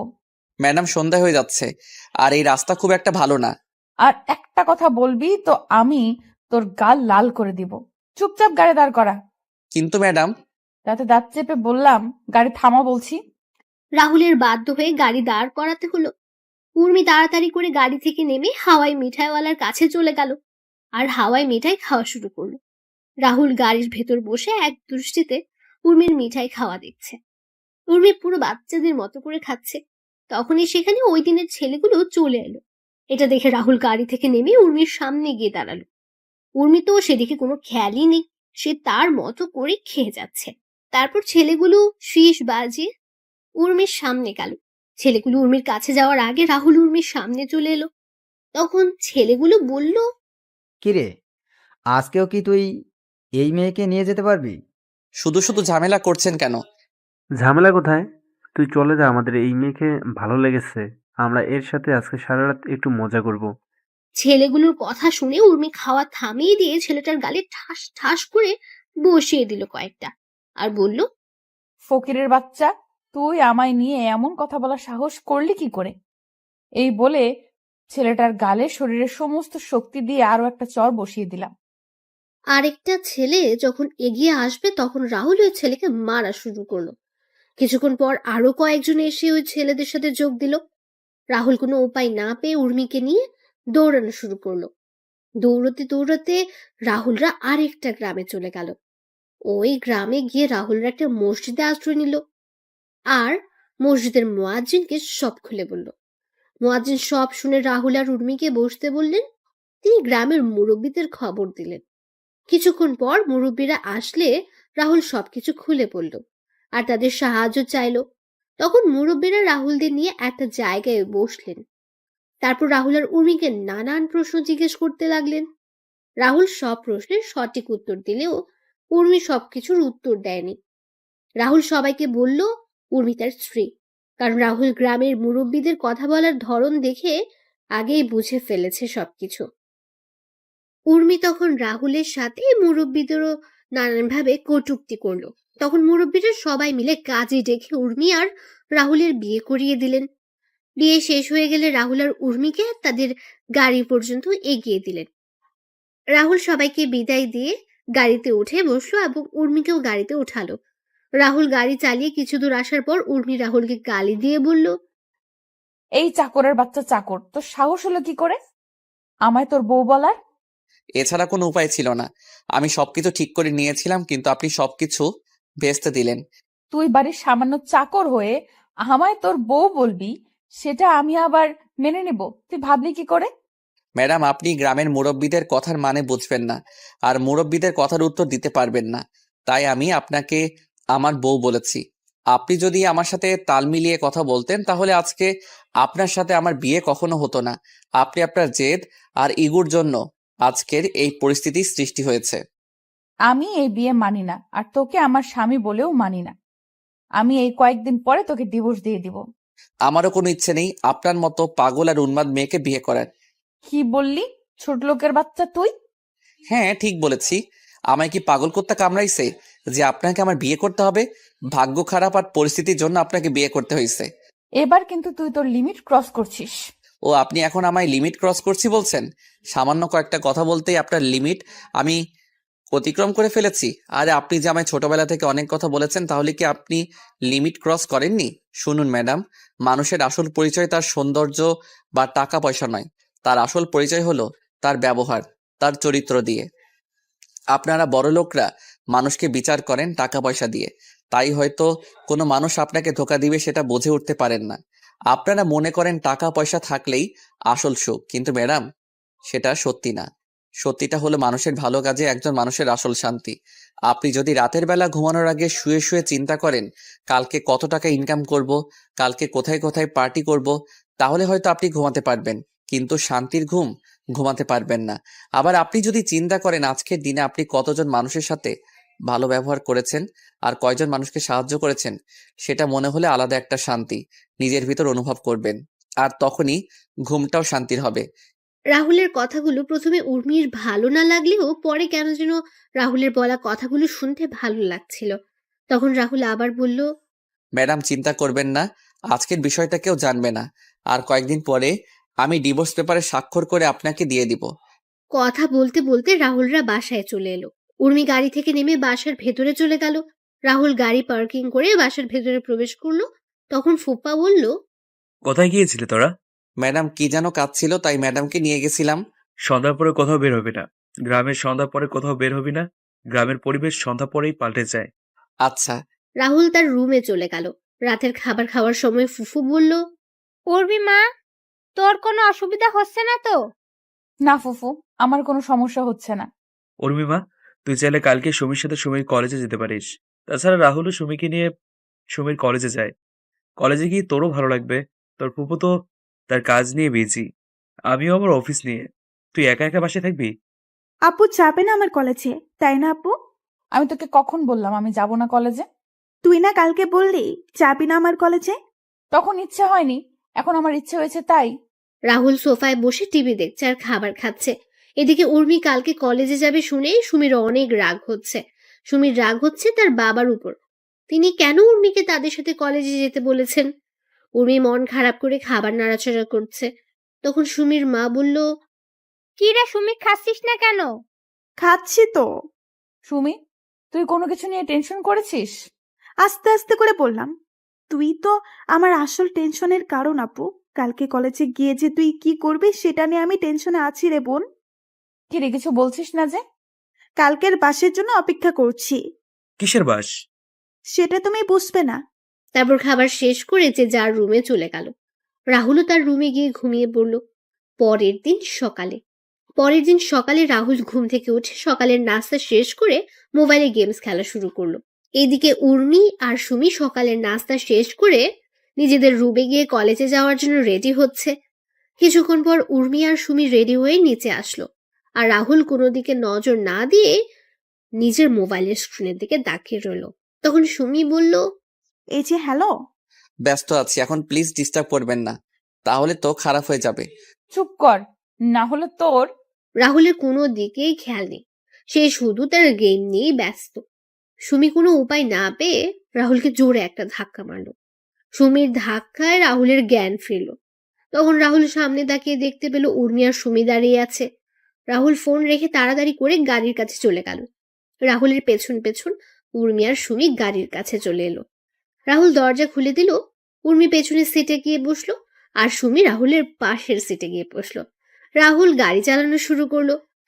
কিছুক্ষণ পর সুমির কলেজে পৌঁছে গেল তারা। সুমি গাড়ি থেকে নেমে উর্মিকে বলল, আপু চল। বল। রাহুলকে উদ্দেশ্য করে বললাম, কি হলো তুমিও আসো? উনি ম্যাডামকে দেখে আমি সুমিকে বললাম, না আপনারা যান, আমি এখানে আছি, আর কোনো কিছু দরকার হলে আমাকে বলবেন, আমি পৌঁছে যাব। বললাম না আসার জন্য। না, আপনারা যান। এই সুমি, ওকে এত করে বলছিস কেন? ও চাকর, ও গাড়ির কাছেই থাকুক, ওকে কেন ডাকছিস তুই? আপু ও তোদের চাকর, কিন্তু আমাদের জন্য আমাদের অতিথি। কারণ অন্তত তুই আমার কলেজে ওকে চাকর বা অন্য কিছু না বললে খুশি হব। আর কলেজের সবাই বাবাকে সম্মান করে, তাই কলেজের সবার সামনে এমন কোনো আচরণ করিস না যার জন্য বাবার সম্মানহানি না হয়। ওর জন্য তোর এত দরদ কিসের? মানুষই মানুষের জন্য দরদ থাকাটা কি স্বাভাবিক নয় আপু? দেখ আমি ওদের কথা শুনে বুঝতে পারলাম এদের যদি থামানো না হয় তাহলে দুই বোনের মাঝে ঝগড়া চুল ছিঁড়াছিঁড়ি হতে পারে। তখন বললাম, আমি গাড়িতে আছি, আপনারা আসুন, আর গাড়িতে গ্যাস নেই, আমি বরং গ্যাস নিয়ে আসি। এই বলে আমি সেখান থেকে চলে এলাম। রাহুল গাড়িতে এসে আবার গেম খেলা শুরু করলো। আর এদিকে সুমি আর উর্মি ক্যাম্পাসে গিয়ে বসলো। সুমি তার বন্ধু আর বান্ধবীদের সাথে উর্মির পরিচয় করিয়ে দিল। তারপর সবাই মিলে কিছুক্ষণ আড্ডা দিয়ে ক্লাসে চলে গেল। সকল ক্লাস শেষ করে সুমিরা আবার আড্ডা দেওয়া শুরু করলো। কিছুক্ষণ পর সবাই যার যার বাসায় চলে গেল। সুমি আর উর্মি এসে দেখতে পেল রাহুল গেম খেলছে। তখন সুমি রাহুলের হাত থেকে মোবাইল নিয়ে নিল। হঠাৎ করে কেউ আমার হাত থেকে মোবাইল নিয়ে নিল। খেলার মাঝে এমনটা করলে বলেন তো কেমনটা লাগে? তা আবার যদি প্রিয় গেম সিওডি হয়, তাহলে তো কোনো কথাই নেই। আমি বিরক্ত নিয়ে তাকালাম পাশে। আমি তখন দেখলাম সুমি আর ম্যাডাম দাঁড়িয়ে আছে। আমি গাড়ি থেকে নেমে তাড়াতাড়ি করে গাড়ির দরজা খুলে দিলাম। ওনারা গাড়িতে বসলে আমি আবার গাড়ি চালানো শুরু করলাম। 40 মিনিট পরে সবাই বাসায় এসে পৌঁছালো। দুপুরের খাবার খেয়ে যে যার মতো রুমে গিয়ে ঘুমিয়ে পড়ল। বিকেলে রাহুলের ঘুম ভাঙলে রাহুল ছাদে গিয়ে দোলনায় শুয়ে পড়ল। রাহুল শুয়ে শুয়ে এক দৃষ্টিতে আকাশের দিকে তাকিয়ে আছে। সুমিদের বাসার ছাদে এলেই খারাপ থাকা মনটা নিমেষেই ভালো হয়ে যায় পাখির কিচিরমিচির শব্দে। মানুষের বাসায় ফেরার মতো পাখিরাও ফিরে যাচ্ছে তাদের আসল ঠিকানায়। আর সাথে পাখির কিচিরমিচির শব্দ, ঝাঁকে ঝাঁকে চড়ুই পাখি দেখে মনে হচ্ছে এ যেন পাখিদের মিলন মেলা। দল বেঁধে উড়ে এসে বসে গাছের ডালপালায়। গাছের প্রতিটি শাখা প্রশাখা ভরে ওঠে চড়ুই পাখিতে। আর তাদের কিচিরমিচির শব্দে মুখর থাকে গোটা এলাকা। সুমিদের পাশে এই বিদ্যুৎ কেন্দ্রের বাগানে বিকেল হলেই সমাবেশ হয় শত শত চড়ুই পাখির। সারাদিন স্থানটি ফাঁকাই থাকে, তবে বিকেল হলেই শুরু হয়ে যায় পাখিদের আনাগোনা।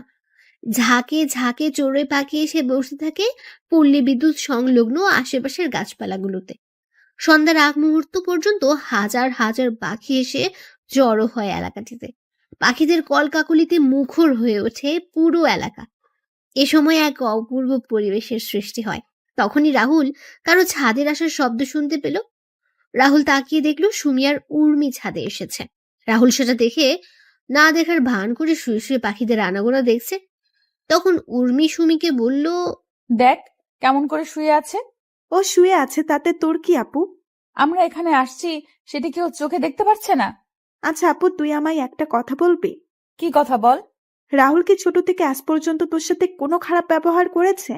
তুই রাহুলকে সবার সামনে অনেক বাজেভাবে অপমান করিস, তারপরও রাহুল তোকে কিছু বলেছে কি? চাকর হয়ে বলবে কি? আপু, ও চাকর হলেও কিন্তু আমাদের মতো মানুষও।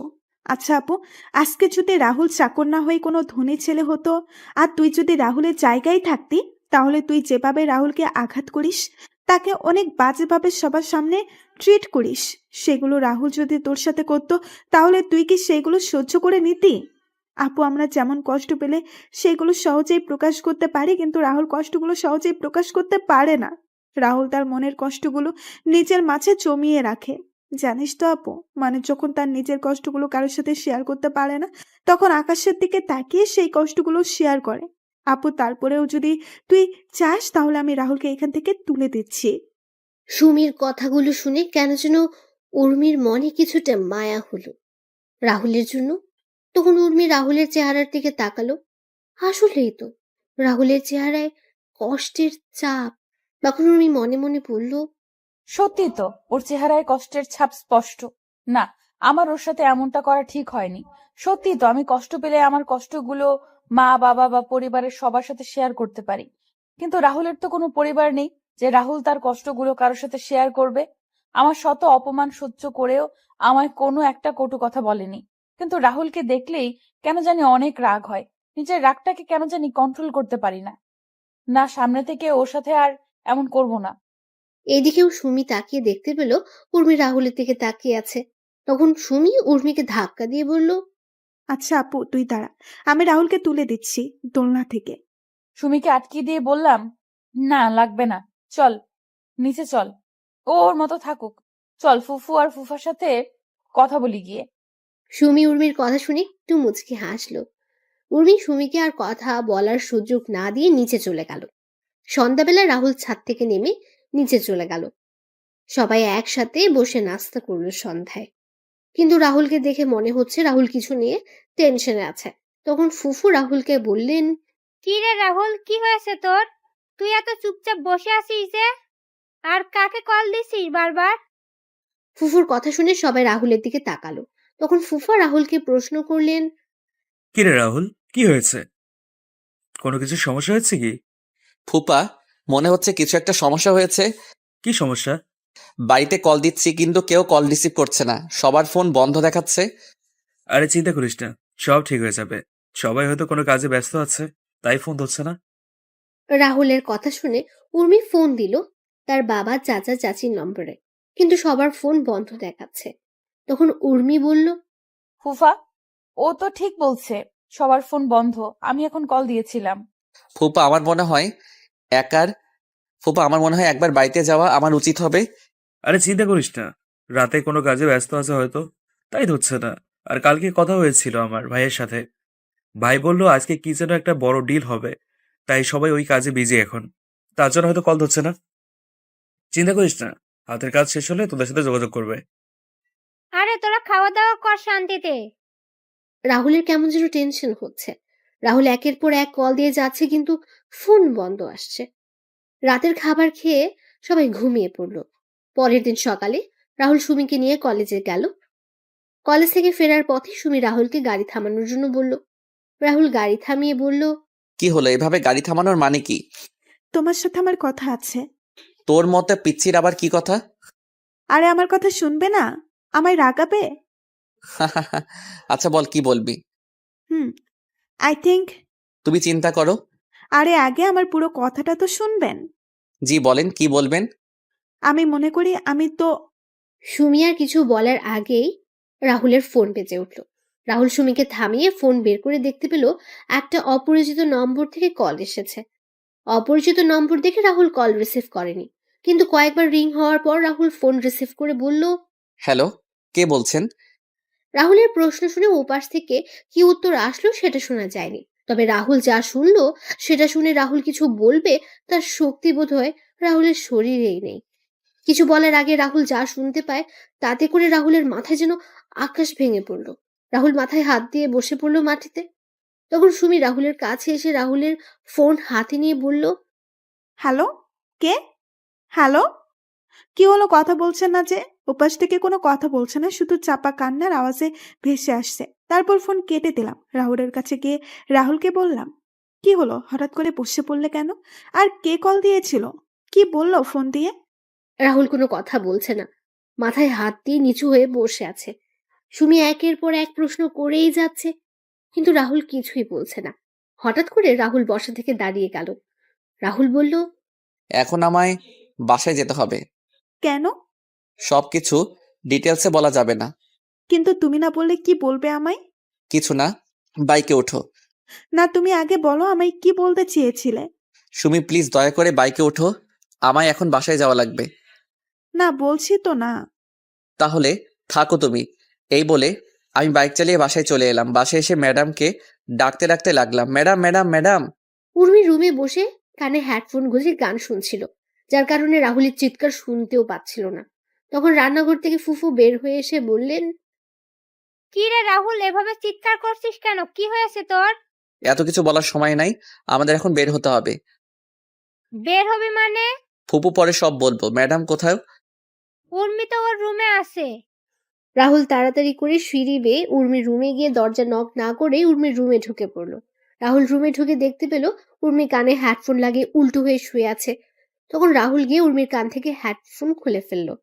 তখন উর্মি বিরক্তকর ভাব নিয়ে তাকালো। রাহুলকে দেখে রেগে বলল, ছোট লোকের বাচ্চা, তো সাহস হলো কি করে আমার রুমে ঢুকে আবার আমার কান থেকে হেডফোন খুলে নিস?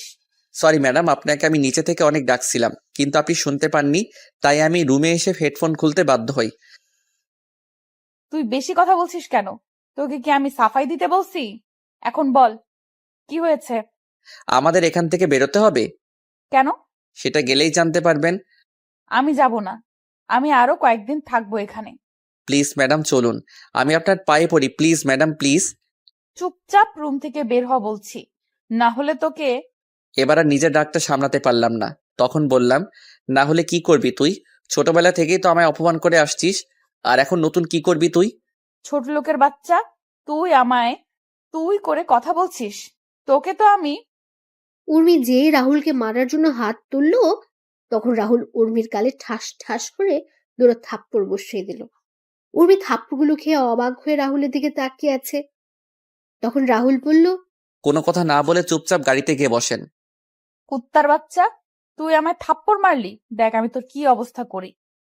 রাহুল উর্মির হাত ধরে উর্মিকে নিয়ে সিঁড়ি বেয়ে নিচে এসে উর্মিকে গাড়িতে বসে রাহুলও গাড়িতে বসে পড়ল। রাহুল গাড়ি স্টার্ট দিল। এদিকে রাহুল আর উর্মি যাওয়ার দিকে অবাক হয়ে তাকিয়ে আছেন ফুফু। ফুফুর ঘোর কাটলো সুমির ধাক্কা দেওয়াতে।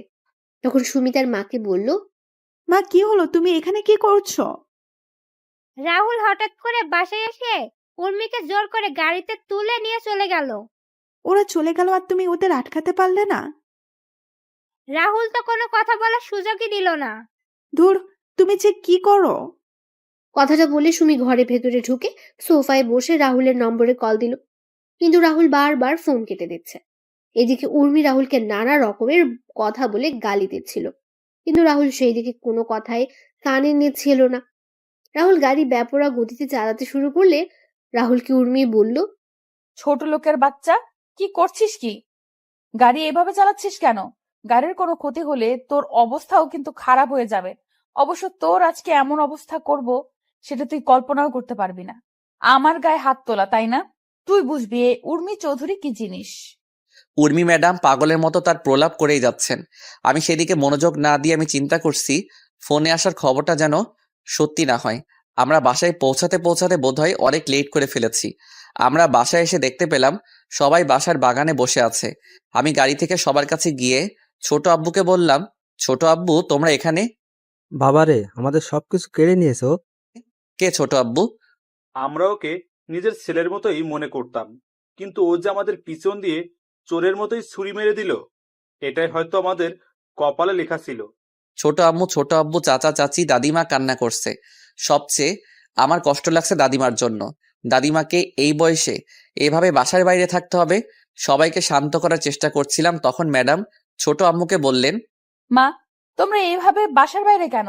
আমাদের সব জিনিসপত্র বাইরে দেখছি। বাড়িতে পুলিশ অফিসার, উকিল, এসবের মানে কি? যাও, তোমার ভালোবাসার মানুষকে গিয়ে সেটা জিজ্ঞেস করো। মানে? আমি তোকে আগেই বলেছিলাম, একে বিশ্বাস করিস না। দেখলি তো তুই, আজকে আজকে ওর জন্য আমরা রাস্তায় নেমে এসেছি। আমি বলছি, চুপ থাক তুই। আজকে ছোট আব্বুরা কার জন্য রাস্তায় এসে নেমেছে সেটা আপনি জানেন? বলছি না চুপ। তুই কি বললি? আর কে আছে এর পেছনে? আপনার হবু স্বামী, আপনার বয়ফ্রেন্ড জয়। রাহুলের কলার চেপে ধরে বললাম, জয়কে নিয়ে একদম মিথ্যা কথা বললে আমি তোকে খুন করে ফেলবো। তুই বাড়ির চাকর, বাড়ির চাকরের মতো থাকবি। আমাদের কথার মাঝে কথা বলতে আসবি না একদম। তখন জয় বাসা থেকে বের হয়ে আসলো। জয় এসে উর্মিকে উদ্দেশ্য করে বলল, জানো, রাহুল সত্যি বলছে এইসব। রাহুলের সামনে থেকে জয়ের সামনে গিয়ে বললাম, কি বলছো কি তুমি এসব? হ্যাঁ জানো, তুমি যা শুনেছ সেটাই সত্যি। এই বাড়ি গাড়ি, এই সম্পত্তি হাতিয়ে নেওয়ার জন্য আমি অনেক কিছু করেছি, আর ফাইনালি আমি আমার প্ল্যানে জয়ী হলাম। জয়, মজা করার সময় এটা না। আরে আমি মজা করছি না তো, আমি সিরিয়াসলি বলছি। উর্মি জানেন, এই সম্পত্তি হাতিয়ে নেওয়ার জন্য আমি তোমার সাথে ভালোবাসার নাটক করি, তোমার পেছনে কুত্তার মতো ঘুরে বেরিয়েছি। আস্তে আস্তে তোমার থেকে সকল ইনফরমেশন কালেক্ট করে তারপর আমি আমার কাজে নেমে পড়ি। আর এখন তোমরা তোমাদের বাড়ির বাইরে। Now get lost my home and get lost my life. ও হ্যাঁ, তোমায় একজনের সাথে পরিচয় করিয়ে দিতে ভুলে গেছি, একটু দাঁড়াও। Liza, Liza, meet my wife Liza. জয়ের কথাগুলো শুনে উর্মির চোখে যেন অমাবস্যার অন্ধকার নেমে এলো। উর্মি জয়ের কলার চেপে ধরে বলল, ওই কুত্তার বাচ্চা, তুই আমায় এভাবে ঠকালি কেন? জয় ঠাস ঠাস করে দুটো থাপ্পড় উর্মির গালে বসিয়ে দিয়ে বলল, তোমার মতো নষ্টা আর অহংকারী মেয়েকে কাজে ব্যবহার করা যায়, কিন্তু ভালোবাসা যায় না। আর এই জয়ের রুচি এত খারাপ হয়ে যায়নি যে তোমার মতো একটা বাজারি মেয়েকে ভালোবাসবো। তুই ছিলি আমার দাবার চালের গুটি, তোকে দিয়েই আমি গেমটা জিতে নিলাম। গেম শেষ, সাথে তুইও। এখন সসম্মানে আমার বাড়ি থেকে বের হয়ে যাও, না হলে ঘাড় ধাক্কা দিয়ে বের করে দিব। রাহুল যখন সবাইকে নিয়ে চলে আসছিল তখন জয় রাহুলকে উদ্দেশ্য করে বলল, কিরে রাহুল, তুই এই দিকে কোথায় যাচ্ছিস?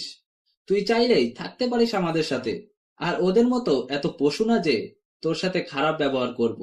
হালকা হেসে বললাম, আমি আপনার মতো বেইমানও না যে যেই বিছানায় ঘুমাবো আবার সেই বিছানায় ভেঙেও ফেলবো। জয় সাহেব চাকর হতে পারি, তবে মালিকের সাথে কোনো সময় বেইমানি করব না। তবে খুব তাড়াতাড়ি দেখা হবে আপনার সাথে। জায়গা এটা থাকবে, বাড়িও এটা থাকবে।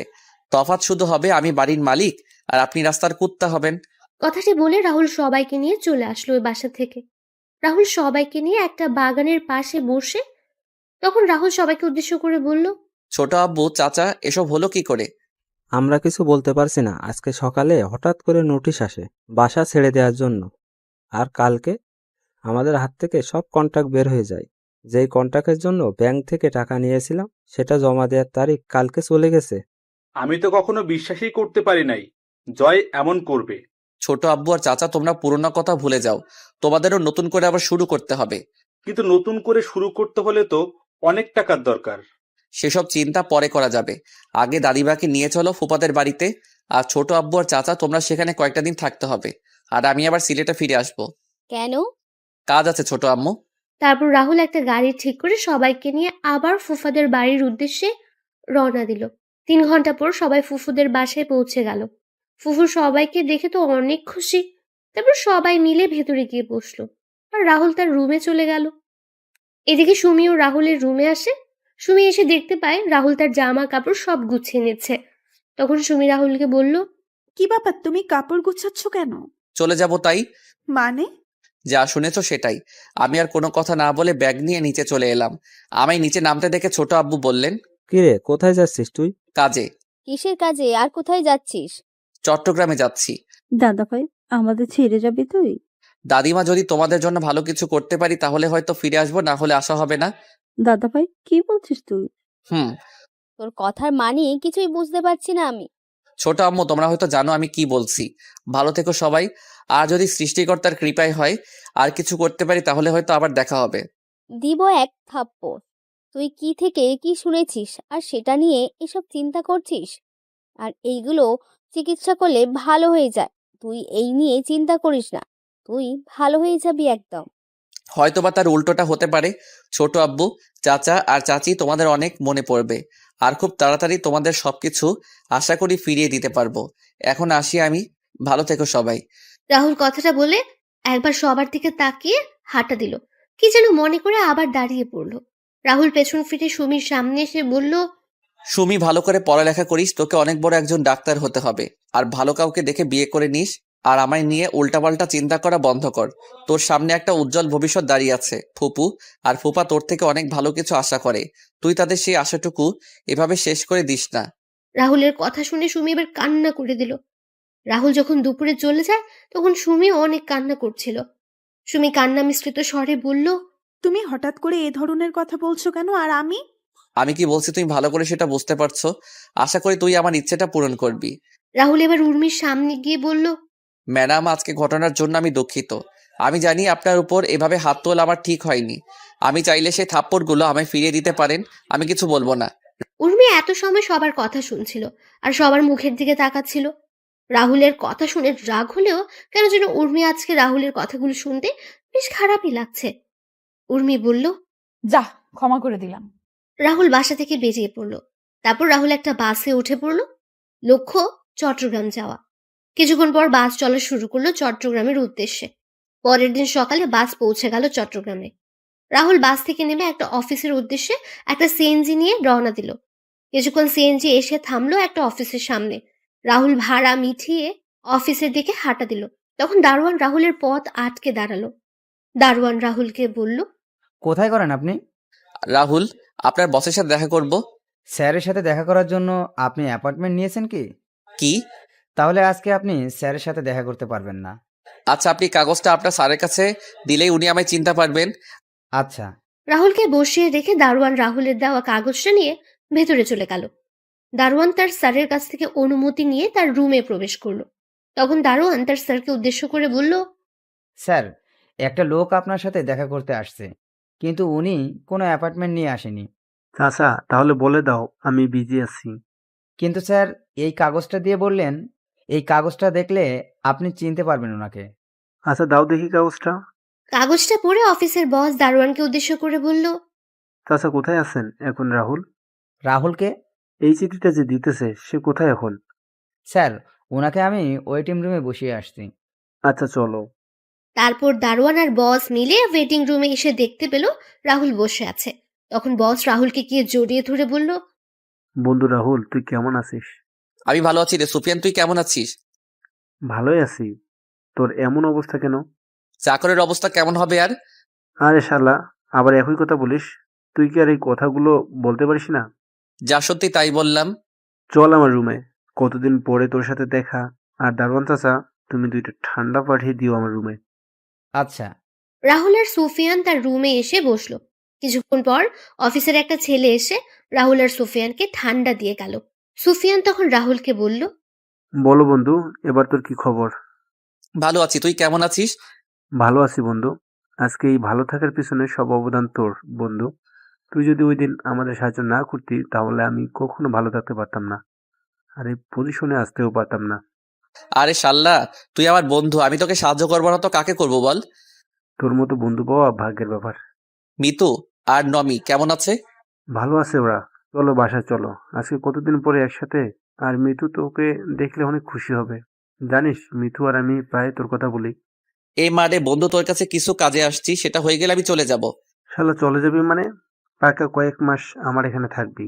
2 বন্ধু মিলে অনেক ঘোরাঘুরি করব। চল বাসায় চল, এখন আর কোনো কথা হবে না। তারপর সুফিয়ান রাহুলকে জোর করে নিয়ে অফিস থেকে বাড়ি চলে গেল। বাসার সামনে গিয়ে রাহুল বেল বাজালো। কিছুক্ষণ পর মিতু দরজা খুলে দিল। সুফিয়ানকে দেখে মিতু বলল, কি ব্যাপার, তুমি এই সময় বাড়িতে? আমি আর আমার সাথে একজন আছে, যাকে দেখলে তুমি অনেক খুশি হয়ে যাবে। ও আচ্ছা, তাই নাকি? তাহলে দেখি কে আছে। মিতুর কথা শুনে সুফিয়ান ঘুরে দাঁড়ালো। তখন মিতু দেখতে পেল রাহুল দাঁড়িয়ে আছে। রাহুলকে দেখে মিতু রাহুলকে জড়িয়ে ধরলো। মিতু বলল, আরে রাহুল, তুই কেমন আছিস? ও ভালো আছি, তুই কেমন আছিস? অনেক ভালো আছি রে, আয় ভেতরে আয়। ভেতরে গিয়ে বসার পর রাহুল সুফিয়ানকে বলল, সুফিয়ান, তোর সাথে কথা ছিল, আর আমায় সিলেট ফিরতে হবে। ওই হারামি, এখন কয়েক মাস সিলেটে যাওয়া হচ্ছে না তোর। তুই এখন আমাদের সাথে কয়েক মাস থাকবি। তা হয় না রে মিতু, আমার হাতে সময় কম কিন্তু কাজ অনেক। ও, আর কোনো কথা না বলে খাবার টেবিলে আয়। খাওয়া দাওয়া শেষ করে বাকি কথা হবে। রাহুল আর সুফিয়ান খাবার টেবিলে বসতেই নমি এসে রাহুলকে মামা মামা ডেকে রাহুলের কোলে উঠে গেল। রাহুল খাবার খাচ্ছে, সাথে নমিকেও খাইয়ে দিচ্ছে। মিতু আর সুফিয়ান তো অনেক খুশি রাহুলকে পেয়ে। খাওয়া দাওয়া শেষ করে রাহুল নমিকে কোলে নিয়ে সোফায় বসে সুফিয়ানও এসে রাহুলের পাশে বসলো। মিতু তার রান্নাঘরে কাজ শেষ করে এসে রাহুল আর সুফিয়ানের মাঝখানে অংশ নিল। কিছুক্ষণ পর সুফিয়ান বলল, এখন বল, আছে কি বলতে চাইছিলি? ও আমার তোর সাহায্যের জন্য প্রয়োজন বন্ধু, অনেক ভেবেচিন্তে আমি তোর কাছে এসেছি। কি হয়েছে বলবি তো? আর ও তোকে সাহায্য করবে না, ওর ঘাড় করবে। আরে আমি মানা করছি কি? তুই এর মাঝে আমার ঘাড় ধরে টানাটানি শুরু করলে। আচ্ছা বল, তুই কিরকম সাহায্য চাস? শোনো তাহলে। ভালো হয়েছে, উর্মির সাথে এমনটাই হওয়ার কথা ছিল। উর্মি তোর সাথে যা করেছে, জয়ের করা কাজগুলো তো কিছুই না, কিন্তু কষ্ট হচ্ছে উর্মির পরিবারের সবার জন্য। ওনারা এইভাবে এই বয়সে বাড়ি ছাড়া হবেন, এর চেয়ে আর খারাপ কি হতে পারে? তো বন্ধু, এখন আমায় কি করতে হবে তুই বল। এই জয়ের কাছ থেকে আমি 1 মিনিটে সবকিছু কেড়ে নিব। তুই শুধু একবার বল। আমায় কিছু টাকা দিবি তুই? ছোট আব্বুকে নতুন একটা ব্যবসা শুরু করে দিতাম আর কি। এই ছোট ব্যবসায় দিয়ে যদি তারা আগের পর্যায়ে যেতে পারেন তাহলে তো ভালোই হয়। চিন্তা করিস না, আমি তো সব টাকা 2 বছরের মাঝে পরিশোধ করে দিব। তোর কি মাথা খারাপ হলো রাহুল? তুই কি বলছিস এসব? আরে আজকে যা কিছু আমাদের, তাতে তো তোরও অধিকার রয়েছে। আমি এসব চাই না রে, আমি চাই শুধু ছোট আব্বুরা যেন তাদের আগের অবস্থানে ফিরে যায়। তার জন্য একটি রাস্তা আছে আমার কাছে। আর 10 দিন পরে আমার অফিসের নতুন শাখা খুলছি সিলেটে। তুই সেই শাখার দায়িত্ব নিয়ে নে। নতুন ব্যবসায় শুরু করে তুই সুবিধা করতে পারবি। বা ভাই, তুই আমার এই ব্যবসাটার দেখাশোনা কর। আমি তো আর কয়েক মাস পরে দুবাই শিফট হয়ে যাব। আমি দুবাই চলে গেলে আমার বিজনেসগুলো তো দেখার কেউ নেই। তুই যদি আমার বিজনেসগুলোর দায়িত্ব নিয়ে নিস তাহলে আমি শান্তিতে থাকতে পারবো। কিন্তু আমার তো আর কোনো কথা না, আমরা কয়েক মাস পরে দুবাই চলে যাব, তাই আমরা এখন কয়েকদিন জমিয়ে বেশ আড্ডা দিব। আমার কথাটা তো শুনবি তোরা। আর কোনো কথা না, যা রুমে গিয়ে রেস্ট নে, রাতে বের হব সবাই মিলে। পুরোনো দিনের সেই আড্ডাগুলো আবার জমিয়ে তুলতে হবে। এইদিকে রাহুল বাসা থেকে চলে আসার পর সবাই মন খারাপ করে বসে আছে। উর্মি একদিক দিয়ে ভালোই লাগছে, আর অন্যদিক দিয়ে জয়ের প্রতি রাগ হচ্ছে। উর্মি যদি জয়কে সামনে পেত তাহলে তাকে খুন করে ফেলত। উর্মি সবার দিকে তাকিয়ে উর্মি তার মাকে উদ্দেশ্য করে বলল, মা, তোমরা সামান্য একটা চাকরের জন্য মন খারাপ করে বসে আছো কেন? উর্মি, তোমাকে আমি কতদিন বলেছি যে রাহুলকে চাকর বলে অনুমোদন করবে না? চাকরকে চাকর বলবো না তো কি বলবো বল? মা, এমন করে কেন বলছিস? ছেলেটা তো আমাদের পরিবারের একজন সদস্য। দেখছিস না ছেলেটা আমাদের বিপদে কিভাবে সবার আগে ঝাঁপিয়ে পড়েছে। নিজের ছেলে মেয়ে থাকলে এমন ভাবে কাজ করতো কিনা সেটা নিয়ে সন্দেহ আছে। আরে চাচ্চু, তুমি দেখছো না চাকরের বাচ্চা আমাদের সবাইকে বিপদে ফেলে কি করে পালিয়ে গেছে? আমরা যে ওকে এত বছর খাইয়ে পরিয়ে মানুষ করলাম, তার কোনো প্রতিদান সে কোথায় দিল? সে সবার আগে নিজের কথা চিন্তা করে আমাদের সবাইকে এখানে রেখে এভাবে পালিয়ে গেছে। উর্মি, সেটা তোর ভুল ধারণা। আমার কোনো ভুল ধারণা না, ভুল ধারণা হচ্ছে তোমাদের।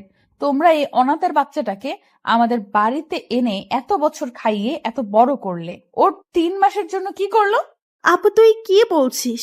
নিজের লিমিটের ভেতরে থেকে কথা বল। রাহুলকে নিয়ে কোনো কথা বলার অধিকার তোমার নেই। তুই একটা চাকরের জন্য আমার সাথে উঁচু গলায় কথা বলছিস? চাকরের জন্য না, তোমার ব্যবহারের জন্য বলছি। ওই চাকরকে নিয়ে কথা বলছি বলে তোর এত গায়ে লাগছে কেন? তুই আবার এই ছোট লোকটাকে ভালোবাসিস না তো আবার? হ্যাঁ ভালোবাসি ওই ছোট লোক, ওই চাকরকে। তোর কোনো সমস্যা? ও সমস্যা হবে না, তুই একটা চাকরকে ভালোবাসিস। আমি একটা চাকরকে ভালোবাসি বলে তোমার এত সমস্যা? তাহলে তুমি যে একটা বাটফারকে ভালোবাসলে, তাহলে মামা আর মামের সমস্যা হয়নি? সুমি, তুই কিন্তু বেশি কথা বলছিস। তুমি কি করবে? সত্যি কথা বললে সবার গায়ে লাগে। সুমি, তোকে... উর্মি যখন সুমিকে মারার জন্য হাত ওঠালো তখন ছোট আম্মু উর্মির হাত ধরে ফেললো। তারপর ছোট আম্মু উর্মির গালে কষে একটা থাপ্পড় মারলো। উর্মি বলল, মা, তুমি আমায় মারলে? হ্যাঁ, আমি তোকে মারলাম। এই থাপ্পড়টা তোকে অনেক আগে মারা উচিত ছিল, তাহলে তুই এমন খারাপ বেয়াদব হতে উঠতি না। আমার তো মনে হয় জয় তোকে যে কথাগুলো বলেছিল সেগুলো সত্যিই বলেছিল। ভাবি, কি বলছো কি তুমি? না ভাই, ও অনেক খারাপ হয়ে গেছে। আমার মেয়ে বলে ওরে পরিচয় দিতেও মনে হয় না। মা... চুপ, একদম চুপ। কার জন্য আজকে তুই দাঁড়িয়ে কথা বলছিস জানিস তুই? না, জানিস না তুই? জানবি কি করে? সারাদিন তো বাবা আর মায়ের টাকা পয়সা নষ্ট করায় ব্যস্ত থাকিস। আহ, কি বলছো কি? চুপ করো তুমি। আজকে তুমি আমায় থামিও না। ও যে এতদিন ছেলেটার সাথে বাজে আচরণ করেছে, তারপর ছেলেটা কোনোদিনও কিছু বলেছে ওকে নিয়ে? আজকে আমার চেয়ে ওই চাকর তোমাদের কাছে বড় হয়ে গেল? বাবা মা, হ্যাঁ, বড় হয়ে গেল, কারণ ওই ছেলের জন্য তুই এখন আমাদের সামনে দাঁড়িয়ে আছিস। ওই চাকরটা যদি না থাকতো তাহলে তুই 6 বছর আগে পৃথিবীতে বেঁচে থাকতি না। মানে? তুই যেই রাহুলকে চাকর বলে শত অপমান করার পরও রাহুল কেন তোকে কিছু বলে না জানিস? কেন? মনে পড়ে 6 বছর আগের কথা? ছোট আম্মু একটা দীর্ঘশ্বাস ছেড়ে বলা শুরু করলেন, 6 বছর আগের কথা। 6 বছর আগে তুই কলেজ থেকে একদিন ফেরার পথে তুই অ্যাক্সিডেন্ট করিস। অ্যাক্সিডেন্টের সময় 2টা কিডনিতে চাপ পড়ে, আর যার জন্য তোর কিডনিটা ড্যামেজ হয়ে যায়। তোর গ্রুপের কিডনি কোথাও খুঁজে পাওয়া যাচ্ছিল না। তখন আমরা তোর আশা ছেড়ে দিয়ে বসেছিলাম।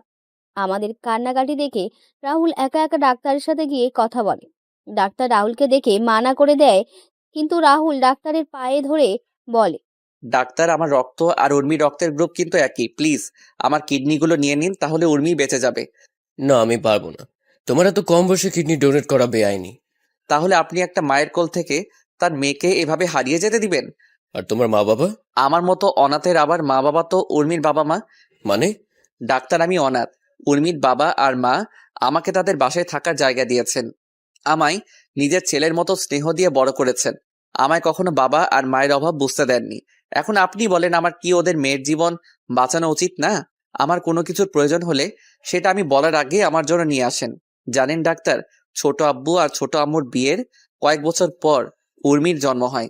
উর্মির জন্মের পর চৌধুরী বাড়ির সবাই কি যে খুশি হয় সেটা আপনাকে আমি বলে বোঝাতে পারবো না। আমার যখন তাদের বাসায় আসার 2 বছর হয় তখন আমি জানতে পারি উর্মির মা আর কোনো সন্তান নেননি। সন্তান নিলে হয়তো আমার জন্য তাদের স্নেহ ভালোবাসা কমে যাবে। চৌধুরী বাড়ির সবাইও ছিল একমত, কারণ উর্মি আর আমি ছিলাম চৌধুরী বাড়ির প্রাণ। এখন আপনি বলেন, উর্মির কিছু হলে ওই বাড়ির কেউ সেটা মেনে নিতে পারবে না। আমি মারা গেলে হয়তো কয়েকদিন সবাই কান্না করবে, কিন্তু উর্মির কিছু হয়ে গেলে ওই বাড়ির সবাই চিরদিন কান্না করবে।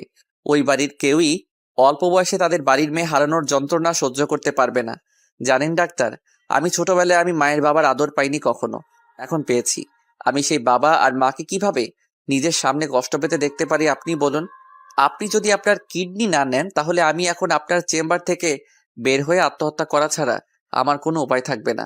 আমি ওই বাড়ির সবাইকে এভাবে কষ্ট পেতে দেখতে পারবো না। আমার আত্মহত্যার একমাত্র কারণ হবেন আপনি। কিন্তু দেখো বাবা, তুমি আমার কথা বুঝতে পারছো না। এটা কখনো সম্ভব না বাবা। আপনি আমার কথা বুঝতে পারছেন না কেন? আপনি কি চাইছেন আমার ছোট আব্বু আর ছোট আম্মু আমার চোখের সামনে এভাবে কষ্ট পাক? আমি সেটা সন্তান হয়ে কিভাবে মেনে নিব? কিন্তু ডাক্তারের পায়ে ধরে বললাম, আমি আপনার পায়ে পড়ি ডাক্তার, আপনি উর্মিকে বাঁচিয়ে দিন। তা না ছাড়া আমার মরা ছাড়া আর কোনো উপায় থাকবে না। আচ্ছা, আমি দেখছি। তারপর ডাক্তার নার্সকে দেখে রাহুলের রক্তের গ্রুপ পরীক্ষা করে এক ব্যাগ রক্ত নিতে বললেন। 2 ঘন্টা পর রাহুলের অপারেশন শুরু হয়।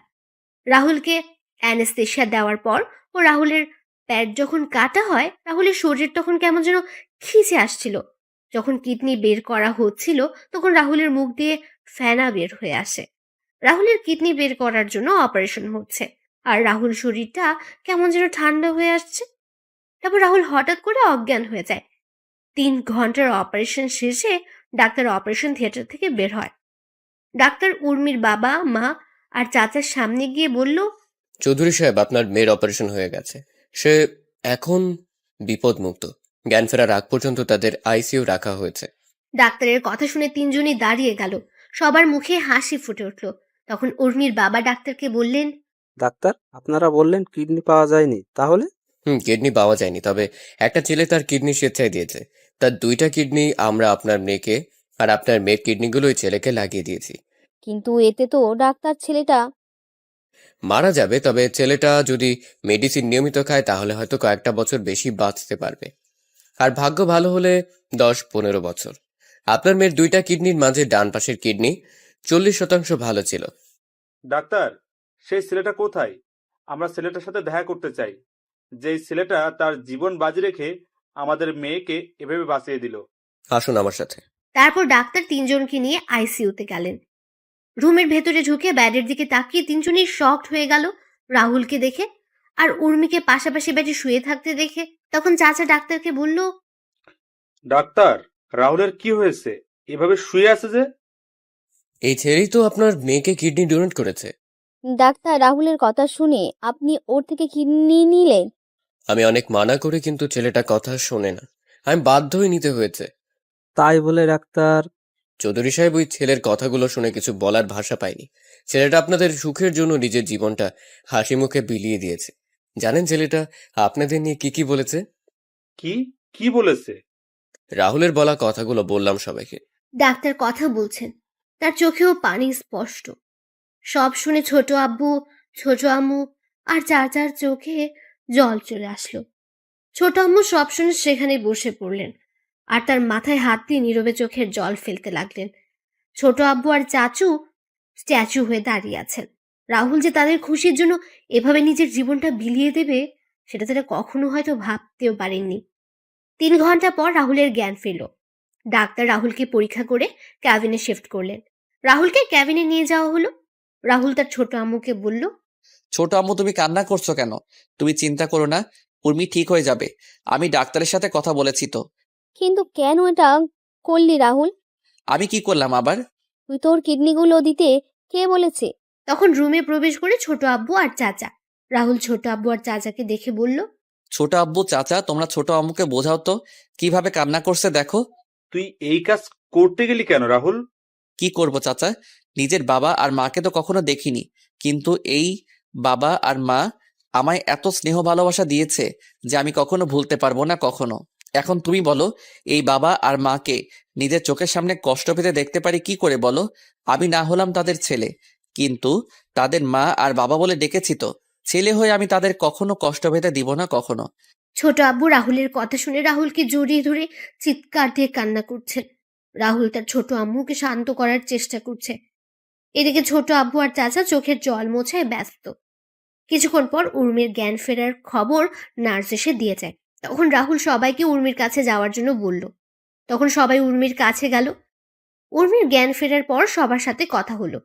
উর্মি আর রাহুল 10 দিন হাসপাতালে ছিল। 10 দিন পরে সকালে রাহুলকে নিয়ে বাসায় যাওয়া হলো, আর বিকেলে উর্মিকে বাসায় নিয়ে যাওয়া হলো। উর্মি রাহুলকে হাসপাতালে দেখে কিছুটা অবাক হলো আর মাকে জিজ্ঞেস করলো। তখন তার মা বললেন রাহুল অ্যাক্সিডেন্ট করেছিল। উর্মি তার মায়ের কথাটা শুনে কেন যেন মনে হলো তার মা মিথ্যে কথা বলছে। তারপরও উর্মি আর কোনো কথা বলেনি। এভাবে কেটে গেল 2 মাস। রাহুল আর উর্মি এখন পুরোপুরি সুস্থ। রাহুলের কিডনি ডোনেট করার কথা দাদিমার ফুফা শুনে ছোট আম্মু আর ছোট আব্বুর থেকে। একদিন রাহুল উর্মি আর তার চাচিকে ছাড়া সবাইকে ডেকে বলল, সবার উদ্দেশ্যে আমার একটা কথা বলার আছে। কি কথা? আমি যে উর্মিকে আমার কিডনি ডোনেট করেছি সেটা যেন উর্মি কখনো জানতে না পারে। এত বড় একটা কথা ওনার উর্মি থেকে কেন লুকাবো? আমি বলছি তাই, ছোট আম্মু। দাদা ভাই, কি বলছিস তুই? তুই উর্মির এত বড় একটা উপকার করলি, সেটা উর্মি জানবে না? দাদিমা, উর্মির না জানাই ভালো নয় কি? কিছু কথা না হয় অজানা থাকুক না। আর তারপর যদি তোমরা চাও উর্মিকে বলতে, তাহলে আমি সেদিনই এই বাড়ি ছেড়ে চিরদিনের মতো চলে যাব। দাদু ভাই। হ্যাঁ দাদিমা, আমি তোমাদের কাছে হাত জোর করে বলছি, প্লিজ। আচ্ছা, এই কথা কেউ জানবে না। তবুও তুই এই বাড়ি ছেড়ে যাস না। হুম। রাহুলকে প্রতিদিন নিয়ম করে মেডিসিন খেতে হতো। রাহুল একদিন মিস করলে সেদিন দাদিমা আর ছোট আম্মু রাহুলকে অনেক বকাঝকা করতো, আর রাহুল কানে হাত দিয়ে বসে থাকতো। এভাবে কেটে গেল 6 বছর। বর্তমানে সেদিন শপিং মলে রাহুল তোকে বাঁচানোর জন্য ওই বখাটে ছেলেদের সাথে মারামারি করে। মারামারির এক পর্যায়ে ছেলেগুলো রাহুলের পেটের ডান পাশে ছুরি দিয়ে আঘাত করে। ছুরির সামান্য অংশ রাহুলের কিডনিতে গিয়ে সোজা আঘাত করে। রাহুল প্রথমে ব্যথা অনুভব না করলেও পরে ব্যথা অনুভব করে, যার জন্য সেদিন অজ্ঞান হয়ে যায়। রাহুলকে নিয়ে হাসপাতালে যাওয়া হলে ডাক্তার অপারেশন করার পর আমাদের সেদিন কি বলেছিল তুই জানিস? ছোট আম্মুর মুখে এমন কথা শুনে উপস্থিত সবার চোখে জল। উর্মির চোখ দিয়ে জল পড়ছে অনবরত। উর্মি চোখের জল মুছে তার মাকে কান্না মিশ্রিত কণ্ঠে বলল, মা, সেদিন তো তোমরা কিছু বললে না, কিন্তু আজকে বলো, ডাক্তার সেদিন কি বলেছিল? সেদিন ডাক্তার বলেছিল, দেখুন, ছুরির আঘাতটা বেশ গভীর। আমি আপনাদের আগেই বলেছিলাম রাহুলের যদি কোনো আঘাত লাগে পেটের ডান পাশে, তাহলে কিন্তু সেটা রাহুলের জীবন ঝুঁকিতে চলে যাবে। মেডিসিনের কারণে কিডনির অবস্থা আগের মতোই ছিল, কিন্তু ছুরির আঘাতে রাহুলের কিডনি 40% থেকে 20% কমে আসছে। এখন যে কোনো সময় রাহুলের কোনো কিছু হয়ে যেতে পারে। হয়তো রাহুল ডাক্তাররা ছেলেটাকে আমার কাছে ফিরিয়ে দিন, যত টাকা লাগবে আমি আপনাকে দিব, তবুও আমার ছেলেটাকে আপনার কাছে সুস্থ করে দিন। দেখুন, এখানে টাকার কথা উঠছে না। রাহুলের গ্রুপের কিডনি এতদিনও পাওয়া যায়নি ডাক্তার? দেখুন চৌধুরী সাহেব, রাহুলের কিডনির গ্রুপটা যদি রেয়ার একটা গ্রুপ, আমরা চেষ্টা করে যাচ্ছি, যেটা পাচ্ছি সেটা রাহুলের কিডনি থেকে, সেই কিডনির অবস্থা অনেক খারাপ। এখন রাহুলকে আপনাদের নজরে রাখা উচিত। যত সম্ভব রাহুলকে সব ধরনের সমস্যা থেকে রাহুলকে দূরে রাখতে হবে। তা না হলে রাহুলকে হয়তো আমরা চিরকালের মতো হারিয়ে ফেলবো। আমরা সেদিন নিরুপায় হয়ে ডাক্তারের চেম্বার থেকে বের হয়ে আসি। কয়েকদিন পরে রাহুল জানতে পারে তোর জীবনের ঝুঁকি আছে, তখন সেটা তোর বাবাকে জানায়। তো তোর বাবা তোর কথা আর রাহুলের কথা চিন্তা করে তোদের ফুপুর বাসায় পাঠিয়ে দেয়। তুই একটু আগে বললি না রাহুল আমাদের জন্য কি করেছে? রাহুল আমাদের জন্য, তোর জন্য নিজের জীবনটা বিলিয়ে দিয়েছে। রাহুল জানতো সে আর এই পৃথিবীতে বেঁচে নেই। এটা জানার পরও নিজের অসুস্থ শরীর নিয়ে বেরিয়ে পড়েছে আমাদের জন্য কিছু করার জন্য। রাহুল এই বয়সে আমাদের জন্য অনেক কিছু করেছে, যা নিজের সন্তান কখনো করবে না। জানিস, তোর এত অপমান আঘাত সহ্য করেও রাহুল কেন কিছু বলতো না? কেন কেন কিছু বলতো না? কারণ রাহুল ছোট থেকে তোকে পছন্দ করত, সেটা আমরা সবাই জানতাম। রাহুল সেটা আমাদের তোকে বলতে নিষেধ করে। আমরা রাহুলের কথা শুনে অনেক খুশি ছিলাম। আমরা যখন জানতে পারি তখন তুই বিদেশে চলে গেলি। আর তুই যখন দেশে ফিরে এসে বললি তুই জয়কে ভালোবাসিস, সেদিন রাহুলের চোখে জল দেখেছিলাম। আমি তখন রাহুলকে বললাম তার মনের কথা তোকে বলার জন্য। তখন রাহুল বলে, না ছোট আম্মু, উর্মি যখন অন্য কাউকে ভালোবাসে তাকে নিয়ে সে সুখী থাকুক, আমি না হয় তাকে দূর থেকে ভালোবেসে যাব। সব ভালোবাসা পূর্ণতা পায় না ছোট আম্মু। কথাগুলো বলে ছোট আম্মু দীর্ঘ একটা নিঃশ্বাস নিলেন। সবার চোখে জল স্পষ্ট। উর্মি চিৎকার করে কান্না করছে আর ওর মাকে বলছে, মা, এতদিন কেন বললে না তুমি? রাহুল আমার সামনে যখন ছিল তখন কেন বললেন না? আমি রাহুলের সাথে এমন কোনো আচরণ কখনো করতাম না। রাহুল বাড়ি ছেড়ে চলে যাবে আমাদের ভয় দেখিয়েছিল, এরকম পরিস্থিতি তৈরি হবে তখন কি জানতো আমরা? তোকে কিছু বলতাম না, কিন্তু তোর আজকে ব্যবহারের জন্য বলতে বাধ্য হলাম। আমি জানি না ছেলেটা কোথায় আছে, কি করছে। না, আমি আমার স্বামীর কিচ্ছু হতে দিব না। আমি বেঁচে থাকতে আমি আমার স্বামীকে এইভাবে হারিয়ে যেতে দিব না।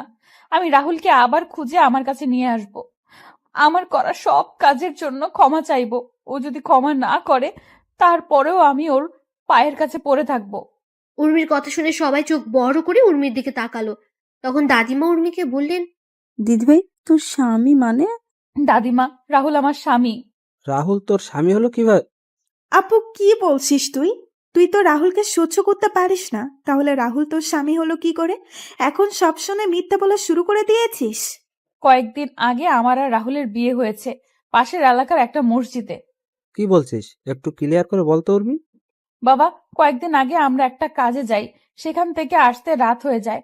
রাস্তার কয়েকটা বখাটে আমাদের রাস্তা আটকে দাঁড়ায়। রাহুল তখন ছেলেগুলোকে মারতে থাকে। মারামারির এক পর্যায়ে বখাটেদের সাথে তার বন্ধুরা এসে যোগ দেয়। আমরা তখন ভয়ে দৌড়াতে থাকি। আপনারা তো সব জানেন। উর্মি কথাগুলো বলে আবার কান্না শুরু করে দিল। সবাই তো উর্মির কথাগুলো শুনে খুশি হয়ে গেল। তখন সুমি বলল, না, এটা হতে পারে না। আমি রাহুলকে ভালোবাসি, রাহুল শুধু আমার। রাহুল আমার বিয়ে করা স্বামী। আমি রাহুলকে কোরআনকে সাক্ষী রেখে কবুল বলেছি। রাহুল শুধু আমার। সুমি, কি হচ্ছে কি? মা, আমি রাহুলকে। উর্মি সেখান থেকে গিয়ে রাহুলের নাম্বারে কল দিল, কিন্তু রাহুলের ফোন বন্ধ। উর্মি বারবার ফোন দিচ্ছে, কিন্তু রাহুলের ফোন বারবার বন্ধ বলছে। উর্মির এবার ভয় হতে লাগলো। ভয় যেন উর্মিকে গ্রাস করে নিচ্ছে।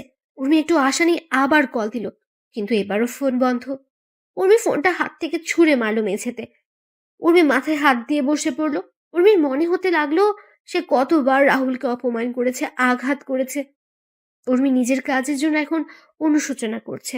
উর্মি তাড়াতাড়ি করে বসা থেকে দাঁড়িয়ে নিচে নেমে এসে তার মা আর বাবাকে বলল, দিদিভাই, চিন্তা করিস না, রাহুল দাদাভাই খুব তাড়াতাড়ি ফিরে আসবে।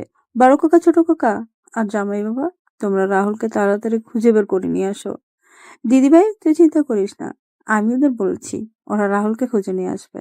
ছোট আব্বু, চাচা আর ফুফা রাহুলের খোঁজে বেরিয়ে পড়লেন। শত চেষ্টা করেও রাহুলের খোঁজ পাওয়া গেল না। তারা অসহায়ের মতো ফিরে এলেন। উর্মিও পাগলামো শুরু করে দিয়েছে। এদিকে রাহুল, সুফিয়ান, মিতু আর নমির সাথে বেশ আনন্দেই দিন কাটাচ্ছে। শত আনন্দের মাঝেও রাহুলের সবার কথা মনে পড়ে। মনে পড়ে উর্মির কথাগুলো। রাহুল চট্টগ্রামে এসে তার ফোন থেকে পুরাতন সিম খুলে নতুন অ্যাক্টিভ করে নেয়। রাহুল ঠিক করে নেয় সে যতদিন পর্যন্ত জয়ের কাছ থেকে চৌধুরী বাড়ির সকল সম্পত্তি ফিরিয়ে না আনছে ততদিন সে কারোর সাথে যোগাযোগ করবে না। এভাবে কেটে গেল 1 মাস। সুফিয়ান, মিতু আর নমি চলে যায় দুবাই।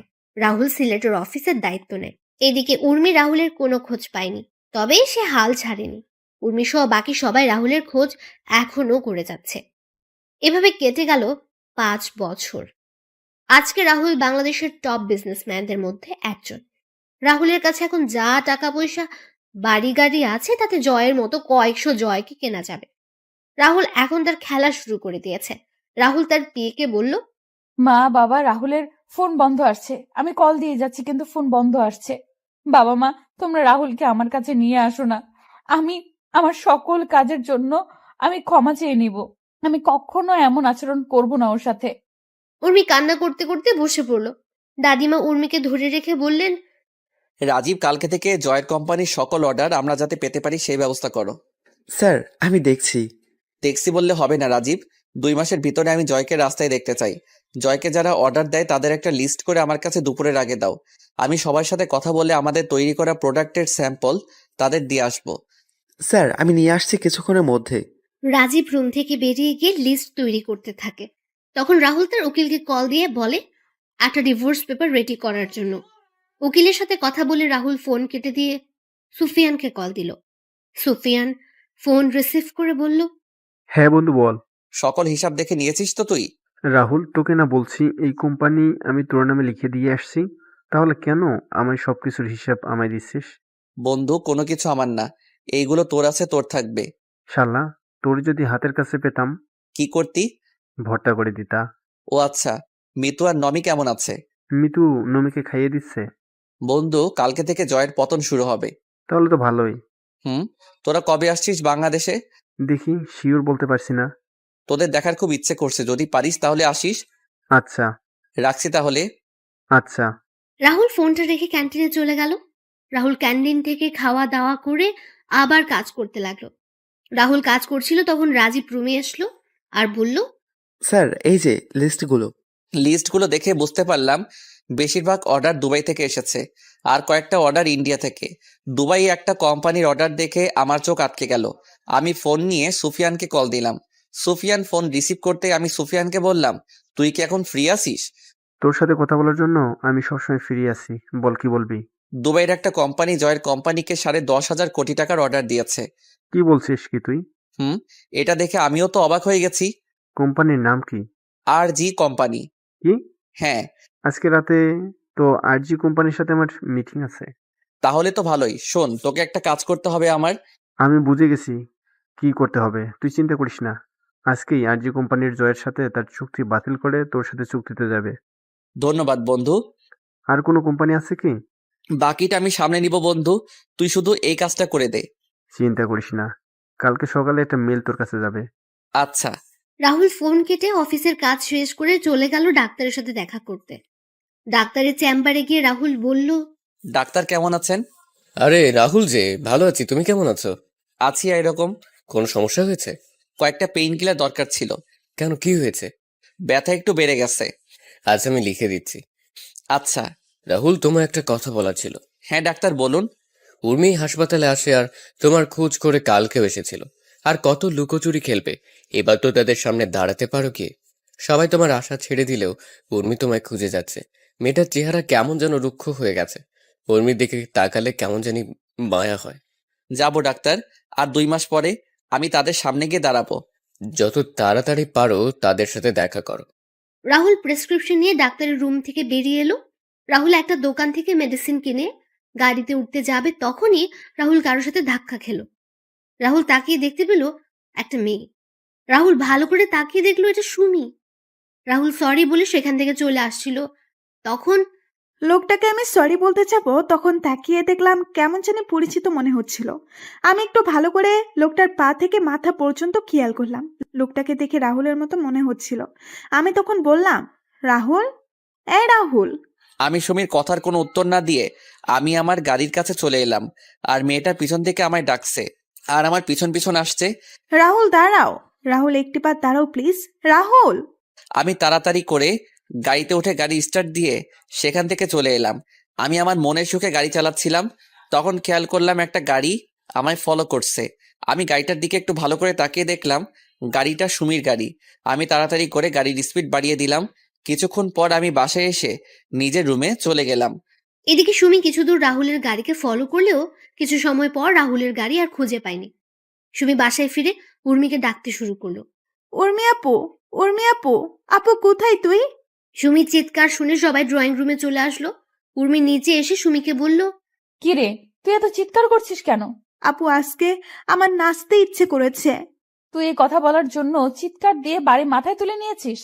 আরে আপু, আমি আজকে তোকে যা বলবো সেটা শুনে তুইও নাচতে শুরু করবি আর বাড়ি মাথায় তুলে নিবি। সুমি, কি বলবি সেটা বল, এত হেয়ালি করছিস কেন? আমি আজকে হাসপাতাল থেকে ফেরার পথে একজনের সাথে আমার দেখা হয়েছে। তার নাম শুনলে তোমরাও চমকে যাবে। আরে বলবি তো কার সাথে দেখা হয়েছে? সুমি, কাকে দেখে এসে এত লাপাচ্ছিস? তোমার ছেলেকে দেখে বড় মামি। আমার ছেলে মানে? কাকে দেখেছিস একটু ক্লিয়ার করে বলবি? হাসপাতাল থেকে আমি ফেরার সময় দাদিমার মেডিসিন কেনার জন্য আমি একটা ফার্মেসিতে যাই। মেডিসিন কিনে আমি যখন বের হতে যাব তখন আমি রাহুলকে দেখতে পাই। কি? হ্যাঁ আপু, জানিস আমি পেছন থেকে অনেকবার ডাকলাম কিন্তু রাহুল একবারও পেছনে তাকায়নি। আমি গাড়ি নিয়ে রাহুলের গাড়ির পিছনে, কিন্তু রাহুল হয়তো সেটা বুঝতে পেরে গাড়ির স্পিড বাড়িয়ে কোথায় হারিয়ে যায়। কি বলছিস? কি আমার ছেলে এখনো? সুমি, তুই সত্যি বলছিস না মজা করছিস? আপু এই দেখ, আমি ফার্মেসি থেকে রাহুলের গাড়ি ওঠার ভিডিও করেছি। সবাই ভিডিওতে স্পষ্ট দেখতে পেল রাহুলকে। ভিডিওতে রাহুলকে দেখতে পেয়ে সবাই অনেক খুশি হলো, কিন্তু হঠাৎ করে সবাইকে এড়িয়ে যাওয়ার কারণটা কেউ বুঝতে পারছে না। উর্মি তো রাহুলকে আবার এই শহরে দেখতে পারবে সেটা কখনো চিন্তাও করেনি। এদিকে রাহুল ফ্রেশ হয়ে এসে বুয়ার রান্না করা রেখে যাওয়া খাবার খেয়ে গাড়ি নিয়ে বেরিয়ে পড়লো জয়কে অর্ডার দেওয়া কোম্পানিগুলোর মালিকের সাথে এক এক করে দেখা করতে। অনেকে রাহুলের তৈরি করা স্যাম্পল দেখে রাজি হয়ে যায়, আর অনেক প্রথমে রাজি না হলেও রাহুল অনেক কষ্ট করে রাজি করিয়েছে। রাহুল রাতে ক্লান্ত হয়ে বাসায় ফিরল। ফ্রেশ হয়ে বিছানায় শোয়া মাত্রই রাহুলের ফোন বেজে উঠল। রাহুল ফোন হাতে নিয়ে দেখতে পেল সুফিয়ান কল করেছে। রাহুল রিসিভ করতেই সুফিয়ান বলল, কি রে, ঘুমিয়ে পড়েছিস? না, সবার সাথে কথা বলে রাজি করিয়ে একটু আগে বাসায় আসলাম। তোর ওই দিকের খবর কি? কাজ হয়ে গেছে, কালকে সকালে তোর সাথে কথা বলবে। ধন্যবাদ বন্ধু। তোর ধন্যবাদ তোর কাছে রাখ। তোর বউর হাতের রান্না একদিন খাবার খাইয়ে দিস, তাহলে হয়ে যাবে। বউ? বউ আমার কপালে নাই। ধুর শালা, ঘুমা, কালকে সকালে কথা হবে। আচ্ছা, শুভরাত্রি। রাহুল খাবার খেয়ে ঘুমিয়ে পড়ল। পরের দিন সকালে রাহুল ঘুম থেকে উঠে দেখতে পেল তার জিমেইল অ্যাকাউন্টে একটা মেইল এসেছে। রাহুল মেইলটা পড়ে অনেক খুশি হলো। তারপর রাহুল অফিসে এসে তার পিএ রাজীবকে বলল, রাজীব অফিসের সকল স্টাফদের 20 মিনিটের ভিতরে আমাদের মিটিং রুমে দেখতে চাই। তাদের সাথে আমার কিছু গুরুত্বপূর্ণ কথা আছে। আচ্ছা স্যার। কিছুক্ষণ রাজীব এসে রাহুলকে নিয়ে যায় মিটিং রুমে। রাহুল সবার সাথে কুশল বিনিময় করলো। রাহুল সবাইকে উদ্দেশ্য করে বলল, দুবাইয়ের একটা কোম্পানি সহ আমাদের দেশের কয়েকটা কোম্পানি আমাদের তৈরি প্রোডাক্টগুলো দেখে বেশ পছন্দ করেছে। প্রত্যেক কোম্পানি প্রথম অবস্থায় 3,500 প্রোডাক্ট অর্ডার করছে আর সময় দিয়েছে 1 মাস। আমি জানি 1 মাসে কখনো সম্ভব না, তবু আমরা সবাই একসাথে কাঁধে কাঁধ মিলিয়ে এই সুযোগটা কাজে লাগিয়ে প্রমাণ করে দিব আমরাও পারি। সবার বেতন ডাবল করে দিব, আর যারা ওভারটাইম কাজ করবে তারাও ওভার কাজের জন্য বোনাস পাবেন। যে করেই হোক আমাদের জয় গ্রুপও কোম্পানিকে পথে নিয়ে আসবো। আমি অফিসে জয়েন করার পর আমার কষ্টের কথাগুলো আপনাদের সাথে শেয়ার করেছি, কারণ আপনারা সবাই হলেন আমার আরেকটা পরিবার। এখন আপনারা যদি আমায় সহযোগিতা করেন তাহলে ওই জয়কে ওর পাপের শাস্তি দিতে পারবো। এখন বাকিটুকু আপনাদের ইচ্ছা। তখন সবাই মিলে একসাথে বলে উঠল, স্যার, আমরা আমাদের নিজেদের সবটা দিয়ে কাজ করব। স্যার, আমরা আপনার সাথে আছি এবং সবসময় থাকব। ধন্যবাদ আপনাদের, সত্যি আমি আপনাদের কাছে কৃতজ্ঞ। আপনারা তাহলে কাজ শুরু করে দিন। এদিকে জয় জানতে পারলো তার সকল অর্ডার ক্যান্সেল হয়ে গেছে এবং অর্ডারগুলো আর চৌধুরী নামে একটা কোম্পানিকে দেওয়া হয়েছে। জয় সব শুনে চিৎকার করে বলল, না না, এটা হতে পারে না। আমি যদি অর্ডারগুলো না পাই তাহলে আমায় রাস্তায় নামতে হবে। ব্যাংক থেকে নেওয়া ঋণ যদি পরিশোধ করতে না পারি তাহলে আমার সবকিছু শেষ হয়ে যাবে। জয় যখন অফিস থেকে বের হয়ে যাবে তখন তার কোম্পানির শ্রমিকরা এসে জয়কে বলল তাদের বেতন দেওয়ার জন্য, 3 মাসের দেওয়ার জন্য। আর ফ্যাক্টরির কয়েকটা মেশিন নষ্ট হয়ে গেছে। কিসের বেতন? তোদের কোনো বেতন দেওয়া যাবে না। চুপচাপ গিয়ে কাজ কর, না হলে সব কটাকে বের করে দেব। মেশিনগুলো নিজেরাই ঠিক কর গিয়ে। তখন শ্রমিকরা বলল যদি বেতন দেওয়া না যায় তাহলে তারা আর কোম্পানির সাথে কাজ করবে। শ্রমিকদের কথা শুনে জয় ও জয়ের লোকেরা রেগে গিয়ে লাঠি হাতে শ্রমিকদের উপর হামলা করে। এদিকে রাহুল তার অফিস থেকে সবকিছু বসে দেখছে আর হাসছে। এভাবে কেটে যায় 2 মাস। রাহুল সকল কোম্পানির অর্ডারগুলো সঠিক সময় পূরণ করতে পেরেছে। রাহুল তার অর্জিত টাকা থেকে তার কোম্পানির স্টাফদের ডাবল বেতন সহ বোনাস প্রদান করেছে। কোম্পানির সবাই আজ অনেক খুশি। এদিকে ব্যাংক জয়ের সবকিছু বাজেয়াপ্ত করে নিলামে তুলেছে। জয় চুপচাপ বসে আছে এক কোণে। জয় অনেক চেষ্টা করেছিল আর চৌধুরীর সাথে দেখা করার জন্য, কিন্তু পারেনি, তাই জয় বসে আছে। নিলামে জয়ের সম্পত্তি অনেক বিজনেসম্যান কেনার জন্য বসে আছেন। নিলাম শুরু হলে একজন করে তাদের বাজেট অনুযায়ী দাম বলতে লাগলো। নিলামের শেষ পর্যায়ে এসে রাহুল বলে উঠল, 80 কোটি টাকা। 80 কোটি টাকা শুনে সবাই পেছনে তাকিয়ে দেখতে পেল রাহুলকে। সবাই অবাক হয়ে তাকিয়ে আছে। তখন নিলাম কর্মী মাইকে ঘোষণা করে জয়ের সম্পত্তি 80 কোটি টাকায় বিক্রি করে দিল। রাহুল টাকা পরিশোধ করে কাগজ বুঝে নিয়ে যখন চলে যাবে তখন জয় রাহুলের সামনে এসে বলল, কে তুই? 40 কোটি টাকার সম্পত্তি তুই 80 কোটি টাকা দিয়ে কিনে নিলি? তখন রাজীব পাশ থেকে বলে উঠল, উনি হচ্ছেন বাংলাদেশের টপ বিজনেসম্যান আর চৌধুরী। কি? তার মানে তুই আমায় এভাবে রাস্তায় নামিয়ে নিয়ে এসেছিস? রাস্তার কুত্তাকে তো রাস্তায় সুন্দর মানায়। তুই কি বললি? তুই যেভাবে আমার ছোট আব্বুর কাছ থেকে ওনার সম্পত্তি হাতিয়ে নিয়েছিলি, ঠিক তেমনি আমি সেই সম্পত্তিগুলো তোর কাছ থেকে নিয়ে নিলাম। আমি অবশ্য তোর মতো বেইমানি করে নেইনি, আমি লিগ্যালি নিয়েছি সব। ছোট আব্বু মানে? আর কে তুই? তোকে তো চেনা চেনা মনে হচ্ছে। মনে আছে এই বাড়িতে এই জায়গায় দাঁড়িয়ে তোকে আমি কি বলেছিলাম? কি বলেছিলি? জায়গা এটা থাকবে, বাড়িও এটা থাকবে, তফাৎ শুধু হবে আমি বাড়ির মালিক আর আপনি রাস্তার কুত্তা হবেন। রাহুল, তুই? যাক, চিনতে পেরেছেন তাহলে। কিন্তু কি করে তুই? চৌধুরী বাড়ির চাকর যখন টপ বিজনেসম্যান, এটা বিশ্বাস হচ্ছে না? জানেন তো, ইচ্ছেটা যদি পবিত্র হয় তাহলে সৃষ্টিকর্তা কাউকে কখনো নিরাশ করেন না। আমার ইচ্ছেটা ছিল পবিত্র, তাই তো আমি বাংলাদেশের টপ বিজনেসম্যান। আপনাকে আপনার শ্বশুরবাড়ি নিয়ে যাওয়ার জন্য বাইরে আপনার শালা আর সম্বন্ধীরা অপেক্ষা করছে। আজকে আসি তাহলে। এইদিকে সবাই নিউজে দেখছে কোনো এক আর চৌধুরী 80 কোটি টাকা দিয়ে দেউলিয়া জয়ের সমস্ত সম্পত্তি কিনে নিয়েছে। এই নিউজ দেখে সবার মনে হাসি ফুটে উঠল। তখন দাদিমা বললেন, দেখছো তোমরা সৃষ্টিকর্তা কিভাবে শয়তানকে শাস্তি দিয়েছেন? আমি বলেছিলাম না, তার পাপের শাস্তি একদিন ঠিকই পাবে। হ্যাঁ মা, সৃষ্টিকর্তা আপনার কথা শুনেছে। এখন শুধু আমার ছেলেটাকে আমার কাছে যেন ফিরিয়ে দেন, সেটা সৃষ্টিকর্তার কাছেই চাই। এদিকে রাহুল গাড়িতে এসে রাজীব আর ড্রাইভারকে বিদায় দিয়ে রাহুল নিজে গাড়ি ড্রাইভ করতে শুরু করলো। রাহুল চিন্তা করছে, ওই বাড়ির সবাই যখন জানতে পারবে তারা তাদের হারানো সবকিছু ফিরে পেয়েছে, তখন তারা কতটাই না খুশি হবে। রাহুল কোর্টে এসে ডিভোর্স কাগজটা নিয়ে ফুফুদের বাসার উদ্দেশ্যে রওনা দিল।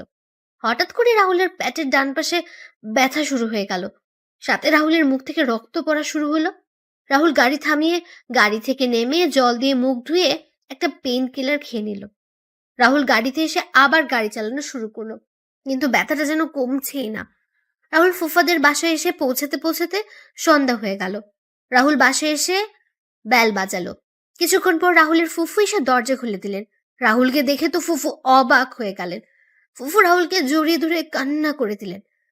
রাহুল ফুফুকে শান্ত করলো। তখন ফুফু রাহুলকে বলল, রাহুল, কেমন আছিস তুই? না, এতদিন পরে আমাদের কথা মনে পড়লো তোর? মনে পড়তো, কিন্তু কাজের জন্য আসতে পারিনি। তুমি কেমন আছো ফুপু? মানে? বাকি সবাই কোথায় ফুপু? সবাই বাসায় আছে, তুই দাঁড়া, আমি সবাইকে ডাকছি। ভাইয়া, ভাবি, মা, উর্মি, সুমি, কোথায় তোমরা? তাড়াতাড়ি নিচে আসো, দেখে যাও কে এসেছে। ফুফুর আওয়াজ শুনে সবাই নিচে আসলো। নিচে এসে সবাই রাহুলকে দেখে তো অবাক। ছোট আম্মু রাহুলকে জড়িয়ে ধরে কান্না শুরু করে দিলেন। রাহুল ছোট আম্মুকে জড়িয়ে ধরে আছে।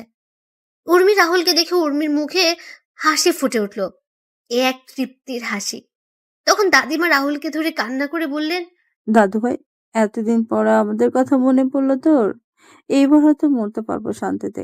সৃষ্টিকর্তা হয়তো তোর দেখা পাওয়ার জন্যই আমায় এতদিন বাঁচিয়ে রেখেছিলেন। কি করব?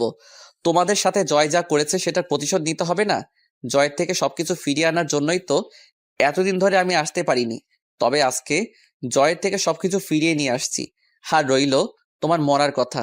তোমার এই নাতি থাকতে কার এত সাহস আছে যে তোমায় নিয়ে যাবে? ফিরিয়ে আনার জন্য মানে? আজকে আর চৌধুরী নামে একজন জয়ের সকল সম্পত্তি কিনে নিয়েছে। ছোট আব্বু, আমি জয়ের থেকে সবকিছু কেড়ে নেওয়া সেই আর চৌধুরী। কথাটা বলে রাহুল একবার সবার দিকে তাকিয়ে নিল। এক নজরে রাহুল দেখলো সবাই তার দিকে এক দৃষ্টিতে তাকিয়ে আছে। তখন রাহুল তার সাথে আনা সুটকেস থেকে একটা ফাইল বের করে তার ছোট আব্বুকে বলল, ছোট আব্বু, এই ফাইলটা নাও। এটা কিসের ফাইল? জয় যা তোমার কাছ থেকে বেইমানি করে নিয়েছিল, আমি সেইগুলো আবার তোমার কাছে ফিরিয়ে দিলাম। তোমার এই ছেলে তোমাকে বলেছিল তোমার হারানো সবকিছু ফিরিয়ে দিবে। এই নাও তোমার হারানো সবকিছু। রাহুলের কথা শুনে অবাক হয়ে আছে, কেউ কিছু বলছে না। তখন ছোট আম্মু রাহুলকে বললেন, কিন্তু তুই কি করে এসব করলি? খান গ্রুপ অফ কোম্পানির মালিক ইসলাম খানের ছেলে হলো আমার বন্ধু সুফিয়ান। সুফিয়ানের সাথে আমি চট্টগ্রামে দেখা করি, তারপর সুফিয়ানকে সবকিছু খুলে বলি। তখন সুফিয়ান সব শুনে আমায় সাহায্য করে। তারপর আমি এই পর্যায়ে আসি। ছোট আম্মু, আমি চলে যাব একটু পরেই। রাহুলের কথা শুনে উর্মির মুখটা কালো হয়ে গেল। উর্মি সেখান থেকে তার রুমে চলে গেল। উর্মির চলে যাওয়া রাহুলের চোখ এড়ায়নি। রাহুল একবার উর্মির যাওয়ার দিকে তাকিয়ে আবার সবার দিকে মনোযোগ দিল। কোথায় যাবি তুই? কোথায় যাবি? কোথায় যাব জানি, তবে হয়তো অনেক দূরে চলে যাব। রাহুল কথাটা বলে সুমির সামনে গিয়ে বলল, কিরে ফাজিল, কেমন আছিস? আর কয়েকদিন পরে তো ডাক্তার হয়ে যাবি তুই। তোমার সাথে আমার কোনো কথা নাই। ওয়েট ওয়েট, তুমি জানলে কি করে? আমি সব জানি। এখন বল, আমার সাথে কথা বলবি না কেন? 2 মাস আগে তোমাকে কতবার ডাকছিলাম, কিন্তু তুমি কি করলে? আমার কোনো ডাক না শুনেই চলে গেলে। আচ্ছা, ভুল হয়েছে, আমায় ক্ষমা করে দিন। না, কোনো ক্ষমা নাই। আমি আরো কয়েক ডজন চকলেট এনেছিলাম তোর জন্য, কিন্তু তুই তো কথা বলবি না আর আমায় ক্ষমাও করবি না। তাহলে কি আর করার, সেগুলো আবার নিয়ে যাব। আচ্ছা নিয়ে যাও, আমি কি মানা করছি? আচ্ছা। রাহুল সুটকেসটা নিয়ে সিঁড়ি বেয়ে উপরে উঠছিল, তখন সুমি বলল, দাঁড়াও, কেন? আমার চকলেটগুলো দিয়ে তারপর তোমার বউয়ের কাছে যাও। বউ মানে? দাদু ভাই, আমরা তোর আর উর্মির বিয়ের ব্যাপারে জেনে গেছি। হো ভালো। কি হলো, চকলেট কই? এই নে চাবি, গাড়িতে গিয়ে দেখ রাখা আছে। এবার তোমার সাথে গিয়ে করতে পারো। কি করবো রে ফাজিল? দেখা করবে আর চকলেট আনার জন্য ধন্যবাদ বলেই চাবিটা নিয়ে আমি চকলেট আনতে চলে গেলাম। রাহুল সিঁড়ি বেয়ে উপরে উঠে যাচ্ছে আর বাকি সবাই হাসছে। রাহুল একবার সবার দিকে তাকিয়ে উপরে চলে গেল। রাহুল উর্মির দরজার সামনে গিয়ে কড়া নাড়ল। তখন উর্মি বলল, কে? ম্যাডাম, আমি রাহুল। কি চাই? আমার কিছু চাই না ম্যাডাম, অনেক কিছু পেয়েছি আপনার আর এই পরিবার থেকে। আপনাকে কিছু দিতে চাই ম্যাডাম। আয় ভেতরে আয়। ম্যাডামের কণ্ঠ শুনে বুঝতে পারলাম ম্যাডাম কান্না করছিল। আমি রুমে ঢুকে ম্যাডামের দিকে তাকালাম, দেখলাম ম্যাডামের চোখ লাল হয়ে আছে আর চোখগুলো ফুলে আছে। ম্যাডামকে বললাম, ম্যাডাম কি হয়েছে? কই কিছু হয়নি তো। উর্মি রাহুলের দিকে একবার তাকিয়ে অন্যদিকে মুখ ফিরিয়ে কথাটা বলল, তাহলে আপনি কান্না করছিলেন কেন? আমি কোথায় কান্না করছিলাম? আপনার চোখ মুখ দেখে বোঝা যাচ্ছে। আর বিশ্বাস না হলে পাঠক আর পাঠিকাদের জিজ্ঞেস করেন। কি জন্য আসছিস বল, তুই না বললি চলে যাবি? আপনার শেষ ইচ্ছেটা পূরণ করতে এলাম। কি? রাহুল হঠাৎ করে প্যাটে ধরে বসে পড়ল। রাহুলের হাত থেকে সুটকেসটা পড়ে গেল। সুটকেসটা পড়ার শব্দে উর্মি ঘুরে দাঁড়ালো। রাহুল, কি হয়েছে? আমি ঠিক আছি, আমায় একটু সুটকেসটা এগিয়ে দিবেন? তুই আগে বিছানায় বসে একটু রেস্ট নে, তারপর কথা বলা যাবে। না ম্যাডাম, আমার হাতে সময় নেই, আপনি সুটকেসটা দেন। সুটকেস মেঝের থেকে তুলে এনে রাহুলের হাতে দিলাম। সুটকেস থেকে ডিভোর্স পেপারটা বের করে আমি সাইন করে দিয়ে ম্যাডামের দিকে কাগজটা এগিয়ে দিয়ে বললাম, ম্যাডাম, এই কাগজটার জন্য আপনি হয়তো 5 বছর 2 মাস অপেক্ষা করেছেন। এত বছর অপেক্ষা করানোর জন্য আমি সত্যিই দুঃখিত ম্যাডাম। ডিভোর্স পেপারে রাহুল সাইন করেছে। এটা দেখে উর্মির চোখে জল চিকচিক করছে। যে কোনো সময় হয়তো জল গড়িয়ে পড়বে। উর্মি রাহুলের দিকে অশ্রুসিক্ত চোখে তাকিয়ে কান্না করে বলল, রাহুল, আমায় কি ক্ষমা করা যায় না? কি জন্য ক্ষমা করব? তাহলে আমায় ডিভোর্স দিচ্ছ কেন? আপনি এই একটা জিনিসই তো আমার কাছে চেয়েছেন, আমি আপনাকে না করি কিভাবে? সবসময় তো আমায় বাদ দিন ওসব কথা। রাহুল, আমায় আপন করে নেওয়া যায় না? আগের সবকিছু কি ভোলা যায় না? ম্যাডাম, আসি আমি। আমাদের ডিভোর্স হয়ে গেছে ম্যাডাম, আর এখন তো সব শেষ হয়ে গেছে। রাহুল প্লিজ, আমায় মাফ করে দাও। আমি জানি আমি তোমার সাথে যা করেছি সেটা ক্ষমার যোগ্য না। আমি যেদিন সত্যিটা জানতে পেরেছি সেই দিন নিজের করা কাজের জন্য আর নিজের উপর ঘৃণা হয় আমার ডিভোর্স লাগবে না রাহুল। আমার শুধু তোমাকে প্রয়োজন, আর কখনো আমি তোমাকে অবহেলা করব না। আমায় একটা সুযোগ দাও তুমি। ম্যাডাম, সেটা সম্ভব না। আর ভালো থাকবেন, ভালো কাউকে দেখে বিয়ে করে নেবেন। পারলে এই এই চাকরটাকে মাফ করে দিয়েন। রাহুল, রাহুল আমার কথাটা। রাহুল যখন উর্মির ঘর থেকে বের হতে যাবে তখনই উর্মি রাহুলকে পেছন থেকে জড়িয়ে ধরল। উর্মি রাহুলকে ঘুরিয়ে শক্ত করে জড়িয়ে ধরে বলল, তোমায় কোথাও যেতে দিব না, এইভাবে জড়িয়ে ধরে রাখবো আমি। রাহুল, আমি তোমাকে ভালোবাসি, প্লিজ আমায় আর শাস্তি দিও না। এই কয়েক বছর আমি নিজের কাজের জন্য নিজেই অনুশোচনায় ভুগছি। শেষবারের মতন আমায় একটি বার আপন করে নাও, আমি আর কখনো তোমায় কষ্ট দিব না। কি হলো, কথা বলছো না কেন রাহুল? আমি জানি আমি অনেক খারাপ কাজ করেছি ছোটবেলা থেকে, কিন্তু সবকিছুর জন্য আমি ক্ষমা চাইছি রাহুল। রাহুল, আমি আমার ভালোবাসা দিয়ে আগের সব স্মৃতিগুলো মুছে দিব। তুমি যেমনটা চাইবে আমি তেমন করেই চলবো, তবুও তুমি আমায় ছেড়ে যেও না। তুমি যদি এবার আমায় ছেড়ে যাও তাহলে আমি সত্যি সত্যি মারা যাব। রাহুল, আমায় ক্ষমা করে একটিবার আপন করে নাও প্লিজ। কি হলো, কথা বলছো না কেন তুমি? রাহুল। উর্মি হঠাৎ তার পিঠে অনুভব করলো পানি জাতীয় তরল কিছু পড়ছে। উর্মি রাহুলকে ছেড়ে দিতে রাহুল মাটিতে পড়ে গেল। উর্মি দেখতে পেল রাহুলের মুখ থেকে রক্ত পড়ছে। উর্মি চিৎকার করে রাহুল বলে রাহুলকে জড়িয়ে ধরল। উর্মি তাড়াতাড়ি করে জল নিয়ে এসে রাহুলের চোখে মুখে দিতে লাগলো। উর্মি কান্না করছে আর বলছে, এই রাহুল, একটিবার চোখ খুলো না, তোমার কিচ্ছু হতে পারে না। এই রাহুল, একটিবার চোখ খুলো না, প্লিজ চোখটা খুলো রাহুল। তুমি আমার সাথে এমনটা করতে পারো না রাহুল। এই রাহুল। উর্মি রাহুলের চোখে মুখে জল ছিটিয়ে দিচ্ছে আর রাহুলকে ডাকছে। হঠাৎ করে রাহুল চোখ খুলে তাকালো। রাহুলকে চোখ খুলে তাকাতে দেখে জড়িয়ে ধরল উর্মি। তারপর রাহুলের সমস্ত মুখে আদর করতে লাগলো। তখন রাহুল কাঁপা কাঁপা কণ্ঠে বলল, ম্যাডাম, আপনাকে ছোট থেকে একটা কথা বলবো বলে বলা হয়ে ওঠেনি, কিন্তু এখন না বলতে পারলে হয়তো আর বলা হয়ে উঠবে না। রাহুল, তোমার কিচ্ছু হবে না, তুমি ঠিক হয়ে যাবে খুব তাড়াতাড়ি। তুমি সুস্থ হয়ে গেলে আমি সব কথা শুনবো তোমার। তোমায় এখন হসপিটালে নিয়ে যেতে হবে। দাঁড়াও, মা, বাবা, চাচ্চু, সুমি। সুমি সবে মাত্র চকলেট নিয়ে তার রুমে আসছে, তখন উর্মি চিৎকার শুনতে পেল। তাড়াতাড়ি করে সুমি উর্মির রুমের দিকে পা বাড়ালো। এদিকে রাহুল উর্মিকে বলছে, ম্যাডাম, আমার হাতে হয়তো আর বেশি সময় নেই। আমি না আপনাকে সেই ছোট থেকে পছন্দ করতাম, আর কবেই আপনাকে ভালোবেসে ফেলেছি সেটা নিজেই বুঝতে পারিনি। আপনার সাথে যখন কথা বলতে যেতাম তখন আপনি আমার সাথে অনেক রেগে কথা বলতেন, দুর্ব্যবহার করতেন। আচ্ছা, আপনি কি একবারও বুঝতে পারেননি আপনার সাথে অপমান আঘাত করার পর আমি কেন আপনার সামনে যেতাম? আপনি যখন আমায় অপমান করতেন, আঘাত করতেন, তখন আমি কিছু বলতাম না, কারণ আমি আপনাকে ভালোবাসি। আপনার এমন আচরণ আমি অনেক কষ্ট পেতাম, কিন্তু সেগুলো প্রকাশ করতাম না। আচ্ছা ম্যাডাম, আমি চাকর বলে কি আপনার ভালোবাসা পাওয়ার অযোগ্য? সত্যি কি আপনি বুঝতে পারেননি আমার ভালোবাসা? রাহুল কথাগুলো বলছিল আর চোখ দিয়ে জল পড়ছিল। রাহুলের চোখগুলো ঝাপসা হয়ে আসছে। উর্মি রাহুলকে জড়িয়ে ধরে কান্না করে যাচ্ছে আর বলল, ভালোবাসি, আমিও তোমাকে অনেক ভালোবাসি Rahul. I love you Rahul, love you very much. চোখগুলো বন্ধ হয়ে আসছে। আমি ম্যাডামের দিকে তাকিয়ে আছি, তখন ম্যাডাম আবার বলেন, এই রাহুল, কথা বলো না। ভালোবাসি তো আমি তোকে, তুই শুনতে পারছিস না? আমায় ক্ষমা করে দিয়ে আপন করে নিবি না বল? আরে ম্যাডাম, আপনি কি করছেন? আমার জন্য আপনাকে কান্না করার শোভা পায় না। দেখুন না ম্যাডাম, এই পৃথিবীতে এসেছিলাম অনাথ হয়ে, এখন যাচ্ছি অনাথ হয়ে, আর ক্ষমা তো আপনার কাছে চাওয়া উচিত আমার। আচ্ছা, আমি আসি এবার ম্যাডাম। তখন সুমি রুমে এসে দেখতে পেল উর্মি মাটিতে বসে রাহুলকে জড়িয়ে ধরে কান্না করছে। তখন সুমি বলল, আপু, রাহুলের কি হয়েছে? এই অবস্থা কেন? জানি না, হঠাৎ করে পেটে হাত দিয়ে বসে পড়ে আর মুখ দিয়ে রক্ত বের হচ্ছে। তুই তো ডাক্তার, একটু দেখ না বোন। আপু, রাহুলকে তাড়াতাড়ি করে হাসপাতালে নিয়ে যেতে হবে। আমার কিছু হয়নি, আমি ঠিক আছি। আমায় নিয়ে শুধু টেনশন করো না, আমায় একটু সাহায্য করো যাতে আমি দাঁড়াতে পারি। এই বলে রাহুল অনেক কষ্টে উঠে দাঁড়ালো।